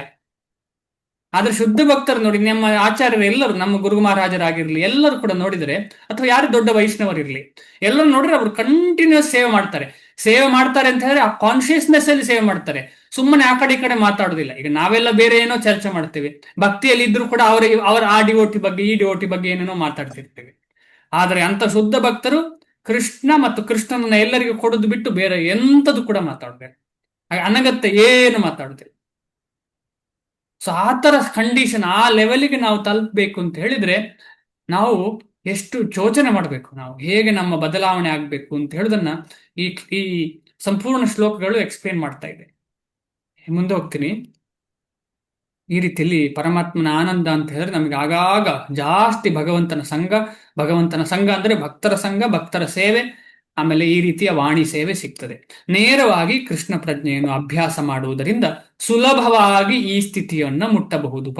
ಪರಮಾತ್ಮನ ಆನಂದವನ್ನು ಅಷ್ಟಾಂಗ ಯೋಗದ ಮುಖಾಂತರ ಅಷ್ಟು ಸುಲಭ ಅಲ್ಲ, ಆದರೆ ಭಗವಂತನ ನೇರ ಭಕ್ತಿ ಪ್ರಕ್ರಿಯೆ ಅಂದ್ರೆ ಭಕ್ತಿ ಯೋಗದ ಮುಖಾಂತರ ನೇರವಾಗಿ ಈ ಸ್ಥಿತಿಯನ್ನ ಬಾರಿ ಬೇಗನೆ ಮುಟ್ಟಬಹುದು. ಒಂದೇ ದಿನದಲ್ಲಿ ಕೂಡ ಮುಟ್ಲಿಕ್ಕೆ ಸಾಧ್ಯ. ಶ್ರೀಲ ಪ್ರಭುಪಾದರು ಎಷ್ಟು ಪರ್ಫೆಕ್ಷನ್ಗೆ ಎಷ್ಟು ಸಮಯ ಬೇಕು? 1 ಕ್ಷಣ ಸಾಕು ಅಂತ ಹೇಳ್ತಾರೆ ಶ್ರೀಲ ಪ್ರಭುಪಾದರು ಪರ್ಫೆಕ್ಟ್ ಆಗ್ಲಿಕ್ಕೆ. ಅಂದ್ರೆ ಅಂತ ಒಂದು ಮನಸ್ಸು ಬೇಕು ನಮಗೆ. ಅಂತ ಒಂದು ಪರ್ಫೆಕ್ಷನ್ ಅಂದ್ರೆ 1 ನಿಮಿಷದಲ್ಲಿ ಸಿಕ್ಕಿತು ಅಂತ ಹೇಳಿ ಅದನ್ನು ಬಿಡುವುದಲ್ಲ, ಅದನ್ನು ಕಂಟಿನ್ಯೂಸ್ ಮಾಡುವಂಥದ್ದು, ನಿರಂತರವಾಗಿ ಮಾಡುವಂಥದ್ದನ್ನ ಇಲ್ಲಿ ತುಂಬಾ ಇಂಪಾರ್ಟೆಂಟ್ ಆಗಿ ಹೇಳ್ತಾರೆ. ನಿರಂತರ ಅಂತ ಹೇಳಿದ್ರೆ ಬ್ರೇಕ್ ಇಲ್ಲ, ಅಲ್ಲಿ ಕಟ್ ಆಗ್ಲಿಕ್ಕಿಲ್ಲ, ನೇರ.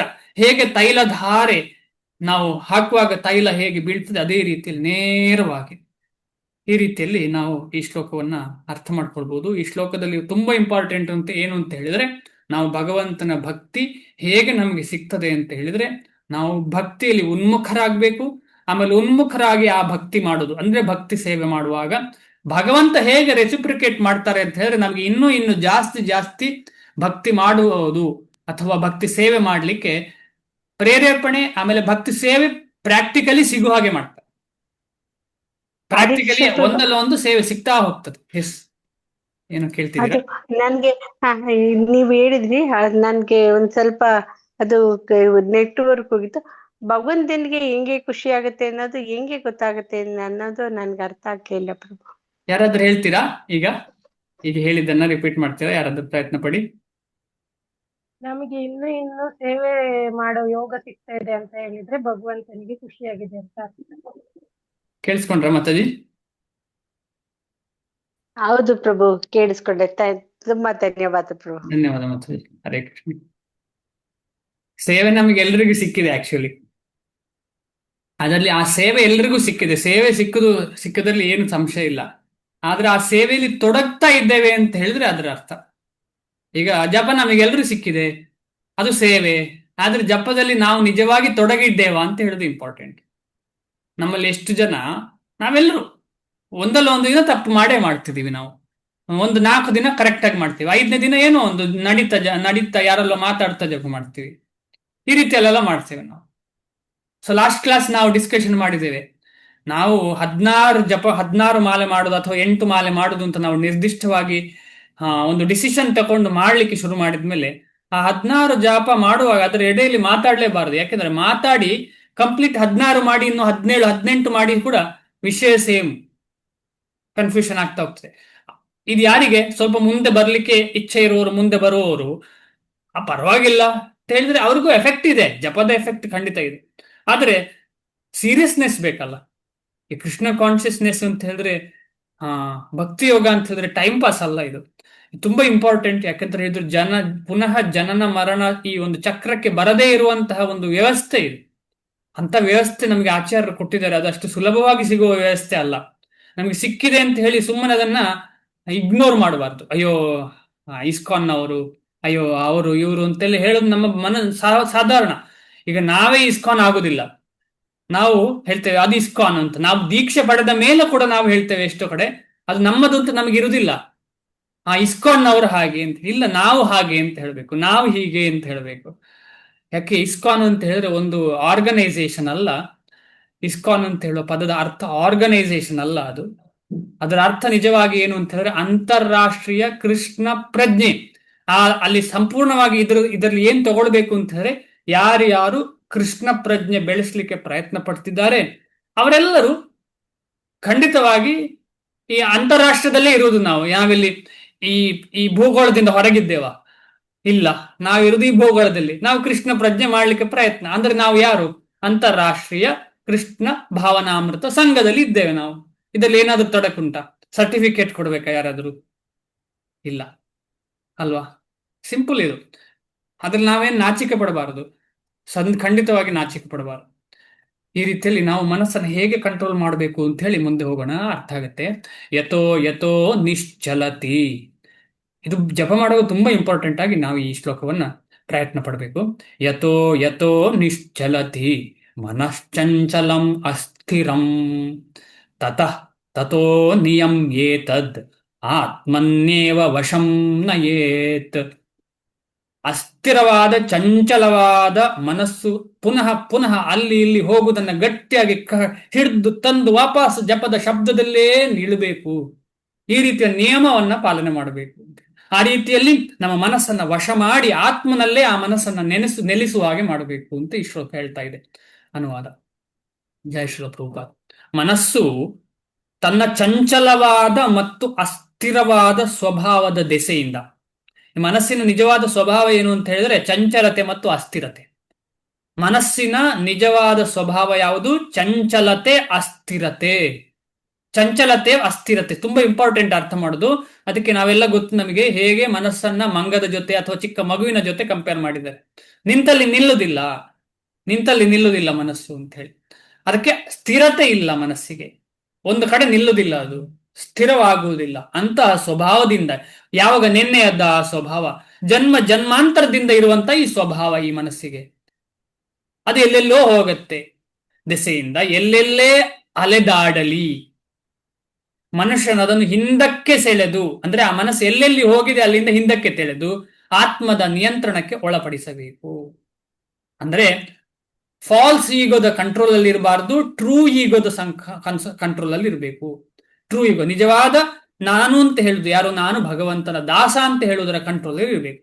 ಆದ ಕಾರಣ ಜಪ ಮಾಡೋಕ್ಕಿಂತ ಮುಂಚೆ ನಾವು ಗೊತ್ತಾಗಬೇಕು, ನಮಗೆ ಗೊತ್ತಿರಬೇಕು, ನಾನು ಜಪ ಮಾಡ್ತಿಲ್ಲ, ಭಗವಂತನ ಒಂದು ಗುರುವಿನ ಆಶೀರ್ವಾದದಲ್ಲಿ ನನಗೆ ಒಂದು ಅವಕಾಶ ಸಿಕ್ಕಿದೆ, ಅವರ ಸೇವೆ ಅಂತ ಹೇಳಿ ನಾನು ಮಾಡ್ತಾ ಇದ್ದೇನೆ. ನಾನು ಎಲ್ಲರ ದಾಸ, ನಾನು ಬ್ರಾಹ್ಮಣ ಅಲ್ಲ, ಕ್ಷತ್ರಿಯ ಅಲ್ಲ, ವೈಶ್ಯ ಅಲ್ಲ, ಶೂದ್ರ ಅಲ್ಲ, ನಾನು ಏನೂ ಅಲ್ಲ, ನಾನು ಭಗವಂತನ ದಾಸ, ಎಲ್ಲ ಭಕ್ತರ ದಾಸ ಅಂತ ಹೇಳುವ ಭಾವನೆಯಿಂದ ನಾವು ಯಾವಾಗ ಜಪ ಮಾಡ್ತೇವೆ ಆಗ ನಿಧಾನವಾಗಿ ಮನಸ್ಸು ಆ ಕಡೆ ಈ ಕಡೆ ಹೋಗೋದು ಸ್ವಲ್ಪ ಕಂಟ್ರೋಲ್ ಆಗುತ್ತೆ ಖಂಡಿತವಾಗಿ. ಆದ್ರೆ ತುಂಬಾ ಜನ್ಮ ಜನ್ಮಗಳಿಂದ ಕಂಟ್ರೋಲ್ ಇಲ್ಲದನ್ನ ಹೇಗೆ ಒಂದೇ ದಿನದಲ್ಲಿ ಕಂಟ್ರೋಲ್ ಮಾಡ್ಲಿಕ್ಕೆ ಸಾಧ್ಯ? ಆದ ಕಾರಣ ಈಗ ನೋಡಿ, ನಾವೆಲ್ಲ ಏನಾಗುತ್ತೆ, ಜಪ ಮಾಡುವಾಗ ನಮ್ಮ ಮನಸ್ಸು ಒಂದು ಕಡೆ ಹೋದ್ರೆ ಅಲ್ಲೇ ಮುಂದೆ ಹೋಗ್ತದೆ. ವಾಪಸ್ ಬರ್ಲಿಕ್ಕೆ 2-3 ಮಾಲೆ ಆಗಿರ್ಬೋದು, ನಮ್ಗೆ ಗೊತ್ತೇ ಇರುವುದಿಲ್ಲ. ಅದು ಸೇವೆಯಲ್ಲಿ ಇರಬಹುದು, ಅಥವಾ ಯಾವುದೋ ಮನೆಯ ಪ್ರಾಬ್ಲಮ್ ಅಲ್ಲಿ ಇರಬಹುದು, ಅಥವಾ ಕೆಲಸದ ಬಗ್ಗೆ ಇರಬಹುದು. ಮನಸ್ಸು ಒಂದು ಕಡೆ ಅಲ್ಲಿ ಹೋಗಿರ್ತದೆ, ಆಮೇಲೆ ಆ ಚಿಂತನೆಗಳು ಅಲ್ಲೇ ಆ ದಾರಿಯಲ್ಲೇ ಮುಂದೆ ಹೋಗ್ತದೆ. ನಮಗೆಲ್ಲರಿಗೂ ಅನುಭವ ಇದೆ. ಆಮೇಲೆ ವಾಪಸ್ ಕರ್ಕೊಂಡು ಬರುವಾಗ 2-3 ಮಾಲೆ ಆಗಿರ್ಬೋದು, 2-3 ರೌಂಡ್ ಆಗಿರ್ಬೋದು, ಏನ್ ಕೂಡ ಆಗಿರ್ಬೋದು, 2-3 ಸಲ ಮಾಡಿ ಆಗಿರ್ಬೋದು, ವಾಪಸ್ ತರಬೇಕು. ಇದು ಪ್ರಯತ್ನ ಪೂರ್ವಕ ಮಾಡುವಂತ ವಿಚಾರ. ಮಾಡಿ ಮಾಡಿ ಮಾಡಿ ಏನಾಗುತ್ತೆ, ಆ ಶಬ್ದದ ರುಚಿ ಸಿಗ್ಲಿಕ್ಕೆ ಶುರುವಾಗುವಾಗ ಆ ಶಬ್ದ ಬಿಟ್ಟು ಬೇರೆ ಎಲ್ಲೂ ಹೋಗುದಿಲ್ಲ ಮನಸ್ಸು. ಆ ಶಬ್ದದಲ್ಲೇ ಆಕರ್ಷಣೆ, ಶಬ್ದದಲ್ಲೇ ಆಸಕ್ತಿ. ಹೇಗೆ ಒಂದು ದುಂಬಿ ಮಕರಂದದ ಹತ್ತಿರವೇ ಹೋಗುದದು, ಎಲ್ಲಿ ಹುಡುಕಿದ್ರು ಕೂಡ ಅದು ಹೋಗುದು ಕೊನೆಗೆ ಮಕರಂದವನ್ನು ಸ್ವೀಕರಿಸಲಿಕ್ಕೆ. ಅಲ್ಲಿ ಇಲ್ಲಿ ಎಲ್ಲೆಲ್ಲ ಹೋಗುತ್ತೆ ಅದು, ಆದ್ರೆ ಕೊನೆಗೆ ಅದು ಹೋಗಿ ಕೂತ್ಕೊಳ್ಳುದು ಮಕರಂದ ಇರುವಲ್ಲಿ ಮಾತ್ರ. ಮಕರಂದ ಇರುವಲ್ಲಿ ಕೂತ್ಕೊಂಡು ಬೇರೆಲ್ಲ ಕೂತ್ಕೊಂಡು ಎಲ್ಲ ಕಡೆ ಹೋದ್ರೂ ಕೂಡ ಅದು ಹುಡುಕುದು ಯಾವುದನ್ನ, ಮಕರಂದವನ್ನ. ಅದೇ ರೀತಿಯಲ್ಲಿ ಅದು ನಮ್ಮ ಮನಸ್ಸು ಬೇರೆಲ್ಲ ಹೋಗ್ತಾ ಇದ್ರು, ಅಲ್ಲೆಲ್ಲ ಕೃಷ್ಣನೇ ಸಿಗ್ತಾನಾದ್ರೆ ತೊಂದರೆ ಇಲ್ಲ. ಬಟ್ ನಮಗೆ ಅಲ್ಲಿ ಯಾರು ಕೃಷ್ಣ ಸಿಗ್ತಾ ಇಲ್ಲ, ನಮಗೆ ಏನೇನೋ ಸಿಗ್ತಾ ಇದೆ. ಆದ ಕಾರಣ ಅದು ತಪ್ಪು ದಾರಿ, ಅದನ್ನ ಕಂಟ್ರೋಲ್ ಮಾಡಬೇಕು ಅಂತೇಳಿ ನಾವು ಈ ಶ್ಲೋಕದ ಮುಖಾಂತರ ಅರ್ಥ ಮಾಡಬಹುದು. ಶ್ರೀಲ ಪ್ರಭುಪಾದರ ಮುಖಾಂತರ ಭಾವಾರ್ಥ: ಮನಸ್ಸಿನ ಸ್ವಭಾವ ಚಂಚಲವಾದದ್ದು ಮತ್ತು ಅಸ್ಥಿರವಾದದ್ದು. ಆದರೆ ಆತ್ಮ ಸಾಕ್ಷಾತ್ಕಾರವಾದ ಯೋಗಿಯು ಮನಸ್ಸನ್ನು ನಿಯಂತ್ರಿಸಬೇಕು. ಆತ್ಮ ಸಾಕ್ಷಾತ್ಕಾರ ಆದ ಯೋಗಿಯು ಮನಸ್ಸನ್ನು ನಿಯಂತ್ರಿಸಬೇಕು. ಅಂದ್ರೆ ನಾವೆಲ್ಲರೂ ಭಗವಂತನ ಭಕ್ತಿ ಮಾಡ್ತೇವೆ ಅಂತ ಹೇಳಿದ್ರೆ ಅಷ್ಟಾಂಗ ಯೋಗ ಈಗಾಗಲೇ ಮಾಡಿದ್ದೇವೆ ಅಂತ ಅರ್ಥ. ಅಂದ್ರೆ ಮನಸ್ಸನ್ನ ನಿಯಂತ್ರಣದಲ್ಲಿ ಇಡಬೇಕು ಅಂತ ಹೇಳುವ ಅರ್ಥ ಇದನ್ನು. ಇಲ್ಲಿ ಯೋಗಿ ಅಂತ ಹೇಳಿದ್ರೆ ಅಷ್ಟಾಂಗ ಯೋಗಿ, ಮನಸ್ಸನ್ನು ಆತ್ಮ ಸಾಕ್ಷಾತ್ಕಾರ ಆದ ಮೇಲೆ ಇಡಬೇಕು ಅಂತ ಹೇಳಿದ್ರೆ ಅವನು ಭಕ್ತಿ ಯೋಗಕ್ಕೆ ತಲುಪಿದ್ದಾನೆ ಅಂತ ಅರ್ಥ. ಅಂದ್ರೆ ಮನಸ್ಸು ಸಂಪೂರ್ಣ ನಿಗ್ರಹ ಆಗಿದೆ. ನಿಗ್ರಹ ಅಂದ್ರೆ ಏನು? ಮನಸ್ಸು ಭಕ್ತನ ಸಂಪೂರ್ಣ ಮನಸ್ಸು ನಿಗ್ರಹ ಆಗಿದ್ರೆ ಅಂದ್ರೆ ಏನು ಅರ್ಥ? ಯಾರಾದ್ರೂ ಹೇಳ್ಬೋದಾ? ಟ್ರೈ ಮಾಡ್ತೀರಾ? ಒಬ್ಬ ಭಕ್ತನ ಮನಸ್ಸು ಸಂಪೂರ್ಣ ನಿಗ್ರಹ ಆಗಿದೆ ಅಂದ್ರೆ ಏನ್ ಅರ್ಥ? ಕಂಟ್ರೋಲ್ ಪ್ರಭು. ಅದರ ಅರ್ಥ ಏನು? ಭಗವಂತನ ಮೇಲೆ ಸಂಪೂರ್ಣವಾಗಿ ಸ್ಥಿತವಾಗಿರೋದು. ಭಗವಂತನ ಸೇವೆಯಲ್ಲೇ ತೊಡಗಿದೆ ಆ ಮನಸ್ಸು, ಬೇರೆಲ್ಲಿ ಹೋಗುದಿಲ್ಲ ಆ ಮನಸ್ಸು ಅಂತ ಅರ್ಥ ಅಲ್ವಾ? ಧನ್ಯವಾದ ಇಬ್ರಿಗೂ, thank you so much. Correct ಆಗಿ ಹೇಳಿದಿರಿ. ಅವನನ್ನು ಮನಸ್ಸು ನಿಯಂತ್ರಿಸಬಾರದು, ಆ ವ್ಯಕ್ತಿಯನ್ನ ಮನಸ್ಸು ನಿಯಂತ್ರಿಸಬಾರದು. ಅಂದ್ರೆ ಮನಸ್ಸು ಏನ್ ಹೇಳುತ್ತೆ, ಮನಸ್ಸು ಅಲ್ಲಿ ಹೋಗು ಇಲ್ಲಿ ಹೋಗು. ಯಾವುದೋ ಒಂದು ಶ್ಲೋಕದಲ್ಲಿ ಹೇಳಿದೆ, ಅಂತಹ ವ್ಯಕ್ತಿಯನ್ನು ಏನು ಕರೀತಾರೆ, ಏನಂತ ಕರೀತಾರೆ? ಮನಸ್ಸು ಕರ್ಕೊಂಡು ಹೋಗುವ ಕಡೆ ಹೋಗುವಂತ ವ್ಯಕ್ತಿಗೆ ಏನು ಹೆಸರು? ಸ್ಥಿತಪ್ರಜ್ಞ. ಅವನು ಸ್ಥಿರನಾಗಿರೋ ಸ್ಥಿತಪ್ರಜ್ಞ ಅಂತ ಹೇಳ್ತಾರೆ. ಓಕೆ. ಮತ್ತೆ ಯಾವ ಮನಸ್ಸು ಕೃಷ್ಣನಲ್ಲೇ ತೊಡಗಿದವನನ್ನು ಏನು ಕರೀತಾರೆ? ಮನಸ್ಸು ಕೃಷ್ಣನಿಂದ ಹೊರಗೆ ಕರ್ಕೊಂಡು ಹೋಗೋಲ್ಲೆಲ್ಲ ಹೋಗುವವರಿಗೆ ಏನ್ ಕರೀತಾರೆ?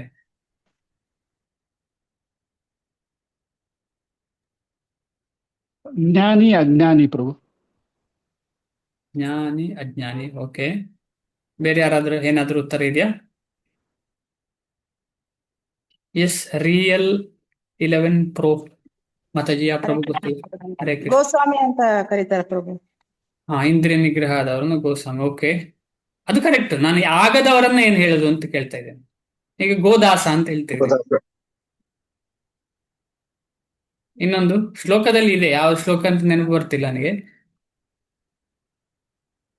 ದೇವತೆ ಮತ್ತು ಅಸುರ ಅಂತ ಹೇಳ್ತಾರೆ. ದೇವತೆ ಅಥವಾ ಮತ್ತು ಅಸುರ. ಯಾರ್ಯಾರ ಮನಸ್ಸು ಸಂಪೂರ್ಣವಾಗಿ ಭಗವಂತನಲ್ಲಿ, ಎಲ್ಲ ದೇವಾದಿ ದೇವತೆಗಳ ಒಳ್ಳೆ ಸದ್ಗುಣಗಳು ಅಂಥವನಲ್ಲಿ ಇರ್ತದೆ ಅಂತ ಹೇಳಿ ಶ್ಲೋಕ. ಯಾರಿಗಾದ್ರು ನೆನಪಿದ್ಯಾ ಈ ಶ್ಲೋಕ? ನೆನಪು ಬರ್ತಿದ್ರೆ ಹೇಳಿ. ಇಲ್ಲ, ನಾನು ಹೇಳಿದ ವಿಚಾರದ ಶ್ಲೋಕ ಸರಿ, ಆಮೇಲೆ ನೆನಪಾದ್ರೆ ಹೇಳಿ, ಮುಂದೆ ಹೋಗ್ತೀನಿ. ಇಲ್ಲಿ ಬಂದಿದೆ ನೋಡಿ ಗೋಸ್ವಾಮಿ, ನೀವು ಅದನ್ನು ನೋಡಿದ್ರಿ. ಮನಸ್ಸು ಚಂಚಲವಾದದ್ದು, ಆದರೆ ಆತ್ಮ, ಅಲ್ಲಿ ಆಯ್ತಲ್ಲ, ಅದೆಲ್ಲ ಆಯ್ತು. ಮನಸ್ಸನ್ನು ಮತ್ತು ಇಂದ್ರಿಯಗಳನ್ನು ಸಹ ನಿಯಂತ್ರಿಸುವವನನ್ನು ಗೋಸ್ವಾಮಿ ಅಥವಾ ಸ್ವಾಮಿ ಎಂದು ಕರೆಯುತ್ತಾರೆ. ಮನಸ್ಸಿನ ನಿಯಂತ್ರಣಕ್ಕೆ ಒಳಗಾದವನನ್ನು ಗೋದಾಸ ಅಥವಾ ಇಂದ್ರಿಯಗಳ ದಾಸ ಎಂದು ಕರೆಯುತ್ತಾರೆ. ಗೋಸ್ವಾಮಿಯಾದವನಿಗೆ ಇಂದ್ರಿಯ ಸುಖದ ಮಟ್ಟವು ತಿಳಿದಿರುತ್ತದೆ. ಆಧ್ಯಾತ್ಮಿಕ ಇಂದ್ರಿಯ ಸುಖದಲ್ಲಿ ಇಂದ್ರಿಯಗಳು ಹೃಷಿಕೇಶನ ಅಥವಾ ಇಂದ್ರಿಯಗಳ ಪರಮಸ್ವಾಮಿಯಾದ ಕೃಷ್ಣನ ಸೇವೆಯಲ್ಲಿ ತೊಡಗಿರುತ್ತವೆ. ಪರಿಶುದ್ಧಗೊಂಡ ಇಂದ್ರಿಯಗಳಿಂದ ಕೃಷ್ಣ ಸೇವೆ ಮಾಡುವುದನ್ನು ಕೃಷ್ಣ ಪ್ರಜ್ಞೆ ಎಂದು ಕರೆಯುತ್ತಾರೆ. ತುಂಬಾ ಇಂಪಾರ್ಟೆಂಟ್ ಇದು. ಅದಕ್ಕೆ ಶ್ರೀಲ ಪ್ರಭುಪಾದರು ಹೇಳ್ತಾರೆ, ಪ್ಯೂರಿಟಿ ಈಸ್ ದ, ಯಾರಾದ್ರೂ ಹೇಳಿ, ಫೋರ್ಸ್. ಫೋರ್ಸ್. ಫೋರ್ಸ್ ಫೋರ್ಸ್ ಅಂತ ಹೇಳೋದು ಸಂಸ್ಕೃತದಲ್ಲಿ ಏನು ಹೇಳ್ತಾರೆ ಫೋರ್ಸಿಗೆ? ಶಕ್ತಿ. ಶಕ್ತಿ, ಕರೆಕ್ಟ್. ಓಕೆ, ಬೇರೆ? ಶಕ್ತಿ, ಹೌದು. ಶಕ್ತಿಯನ್ನು ಉಪಯೋಗಿಸ್ಲಿಕ್ಕೆ ಸ್ಟಾರ್ಟ್ ಮಾಡಿದ್ರೆ ಅದಕ್ಕೆ ಫೋರ್ಸ್ ಅಂತ ಹೇಳುವಂಥದ್ದು. ಆಕರ್ಷಣೆ. ಈಗ ಶಕ್ತಿ, ಈಗ ನಾವು ಗಾಡಿ ಓಡಿಸ್ತೇವೆ, ಪೆಟ್ರೋಲ್ ಇದೆ, ಶಕ್ತಿ ಇದೆ ಅದರಲ್ಲಿ. ಏನು ಬೇಕು ಗಾಡಿ ಹೋಗ್ಬೇಕಿದ್ರೆ ಮುಂದೆ? ಈಗ ಭಗವಂತನ ಶಕ್ತಿ ನಮಗೆಲ್ಲರಿಗೂ ಸಿಕ್ಕಿದೆ, ಆದ್ರೆ ಏನು ಬೇಕು ಮುಂದೆ ಹೋಗ್ಬೇಕಿದ್ರೆ? ಸಾಮರ್ಥ್ಯ. ಸಾಮರ್ಥ್ಯ ಕೂಡ ಇದೆ. ಈಗ ಗಾಡಿಯಲ್ಲಿ ಸಾಮರ್ಥ್ಯ, ಈಗ ಪೆಟ್ರೋಲ್ ಹಾಕಿದ ಗಾಡಿಯಲ್ಲಿ ಸಾಮರ್ಥ್ಯ ಇದೆ, ಏನು ಬೇಕು? ಸ್ಪೀಡ್. ಸ್ಪೀಡ್. ಹಾ, ವೇಗ. ವೇಗ, ಕರೆಕ್ಟ್ ಆಗಿ ಹೇಳಿದಿರಿ. ಏನು ವೇಗ ಅಂತ ಹೇಳಿದ್ರೆ, ಈಗ ಕಾಲಿಂದ ಬೈಕ್ ಅನ್ನು ಕಿಕ್ ಮಾಡುದು ಅಥವಾ ಇಂಜಿನ್ ಅನ್ನು ಹೀಗೆ ಮಾಡಿ ಸ್ಟಾರ್ಟ್ ಮಾಡುದು, ಏನೇ ಇರಲಿ ಅದೊಂದು ವೇಗ ಕೊಡುವಂತ ವಿಚಾರ, ಸ್ಪೀಡ್ ಕೊಡುವಂತ. ಇಲ್ಲಿಂದ ಶುರು ಆಗುದು. ಎಲ್ಲಿಂದ? ಇಲ್ಲಿಂದ ಕೊಟ್ಟ ಸ್ಪೀಡು ಅದು ಚಕ್ರಕ್ಕೆ ಹೋಗಿ ಯಾವುದೇ ಮುಖಾಂತರ ಆಗಿ ಆ ಸ್ಪೀಡ್ ಮುಂದೆ ಹೋಗ್ತದೆ. ಈಗ ನಾವು ಒಂದು ಕಡೆಯಿಂದ ಇನ್ನೊಂದು ಕಡೆಗೆ ಸ್ಪೀಡ್ ಹೋಗ್ತಾ ಇದ್ದೇವೆ, ಎಲ್ಲಿಂದ ಶುರು ಆದ್ವು ಆ ಸ್ಪೀಡು? ಈ ಕೀಯನ್ನ ತಿರುಗಿಸೋದ್ರಿಂದ, ಆ ತಿರುಗಿಸುವ ಸ್ಪೀಡಿಂದ. ಅದೆಲ್ಲಿಂದ ಶುರು ಆಯ್ತು? ಈ ಕೈಯಿಂದ. ಈ ಕೈ ತಿರುಗಿಸಿದ ಎಲ್ಲಿಂದ? ಮನಸ್ಸಿಂದ. ಈ ಮನಸ್ಸು ಎಲ್ಲಿಗೆ ಸಿಕ್ಕಿ ಕೊನೆಗೆ ಆ ಗಾಡಿ ಓಡಿಸುವವನು ಯಾರು? ಯಾರು? ಇದಕ್ಕೆಲ್ಲ ಮೂಲ ಯಾರು? ಈ ಗಾಡಿ ಹೋಗ್ಬೇಕಿದ್ರೆ ಭಗವಂತನೇ.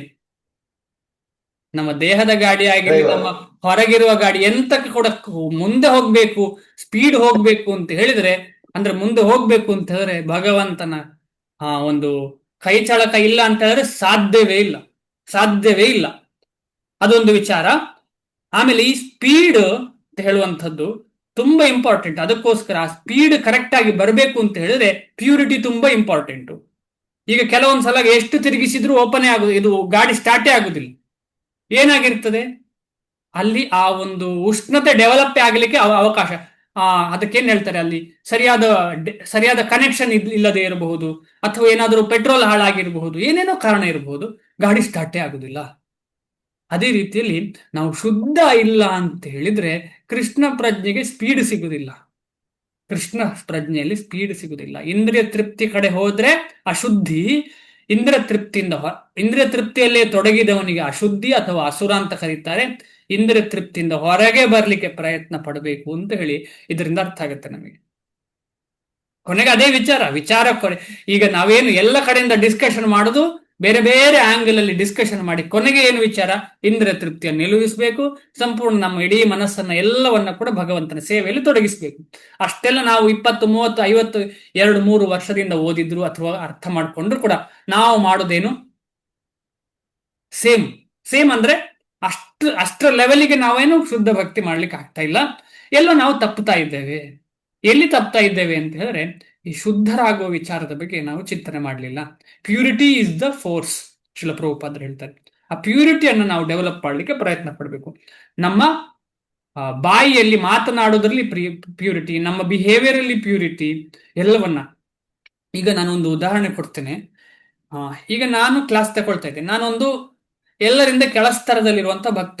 ಓಕೆ, ನಾನೊಂದು ಕ್ಲಾಸ್ ತೆಗುತ್ತಾರೆ, ಯಾರೋ ಒಬ್ರು ನಿಮಗೆ ಯಾರಿಗೂ ಫೋನ್ ಮಾಡ್ತಾರೆ, ನಿಮ್ಮ ಟೀಚರು ಯಾರೊಬ್ರು ಕ್ಲಾಸ್ ತಗೊಳ್ತಾರಲ್ಲ, ಟೀಚರ್ ಅಲ್ಲ ನೀನು ನಿಜವಾಗಿ, ಅದು ಹೇಳಿ ಒಂದು ಉದಾಹರಣೆ ಅಷ್ಟೇ. ನಮ್ಮ ಗುರುಗಳು ಬರ್ತಿದ್ದಾರೆ ಇಸ್ಕಾನ್ ನಲ್ಲಿ ಅಥವಾ ಗೌಡಿಯ ಪರಂಪರೆಯಲ್ಲಿ, ನಮ್ಮ ಗುರುಗಳು ಮಧ್ವ ಪರಂಪರೆಯಲ್ಲಿ ಗುರುಗಳು ಬರ್ತಿದ್ದಾರೆ, ಅವ್ರಿಗೆ ಏನಾದ್ರೂ ಅವಕಾಶ ಇದೆಯಾ ಅಂತ ಕೇಳ್ತಾರೆ ನಿಮ್ಮ ಹತ್ರ. ಆಗ ನೀವೇನು ಹೇಳ್ತೀರಿ? ಯಾರಾದ್ರೂ ಹೇಳಿ. ಪ್ರಭುಪಾದರ ಡಿಸೈಪಲ್ ಅಂತ ತಿಳ್ಕೊಳ್ಳಿ. ಪ್ರಭುಪಾದರ ಡಿಸೈಪಲ್ ಕ್ಲಾಸ್ ಕೊಡ್ಲಿಕ್ಕೆ ಯಾರೋ ಒಬ್ರು ಅಪ್ರೋಚ್ ಮಾಡ್ತಾ ಇದ್ದಾರೆ ನಿಮ್ಮ ಹತ್ರ, ನಮ್ಮ ಈ ಕನ್ನಡದಲ್ಲಿ ಕ್ಲಾಸ್ ಕೊಡ್ಬೋದಾ ಅಂತ ಕೇಳ್ತಾರೆ. ಹಾಗೇನ್ ಹೇಳ್ತೀರಿ ರುಕ್ಮಯ್ಯ ಪ್ರಭುಗಳೇ? ಹೋಗ್ತೇವೆ ಪ್ರಭುಜಿ ನಾವು. ಅಲ್ಲ, ಹೋಗುದಲ್ಲ, ಈ ಆನ್ಲೈನ್ ಅಲ್ಲೇ ಕ್ಲಾಸ್ ತಗೊಳ್ತಾರೆ ಅಂತ ಇಟ್ಕೊಳ್ಳೋಣ. ಈ 1 ಗಂಟೆ ಕೇಳ್ತಾ ಇದ್ದಾರೆ ಅವರು, 1 ಗಂಟೆ ಈ ಟೈಮಲ್ಲಿ ನಮಗೆ ಎಲ್ಲರೂ ಭಕ್ತರು ಸೇರ್ತಾರೆ, ನಿಮ್ಮ ಆ ಗುರು ಗೌರಂಗ ಬೇಡ ಆ ದಿನ ಬೇರೆ ಯಾರಾದ್ರೂ, ಅಂದ್ರೆ ಸ್ಪೆಸಿಫಿಕ್ ಆಗಿ ಬೇರೆ ಯಾರಲ್ಲ, ಪ್ರಭುಪಾದರ ಡಿಸೈಪಲ್ ಬರ್ತಿದ್ದಾರೆ ಅಂತ ಹೇಳಿ. ಇಲ್ಲ, ನಾವು ಇಲ್ಲೇ ಕಂಟಿನ್ಯೂ ಮಾಡುದು ಪ್ರಭುಜಿ.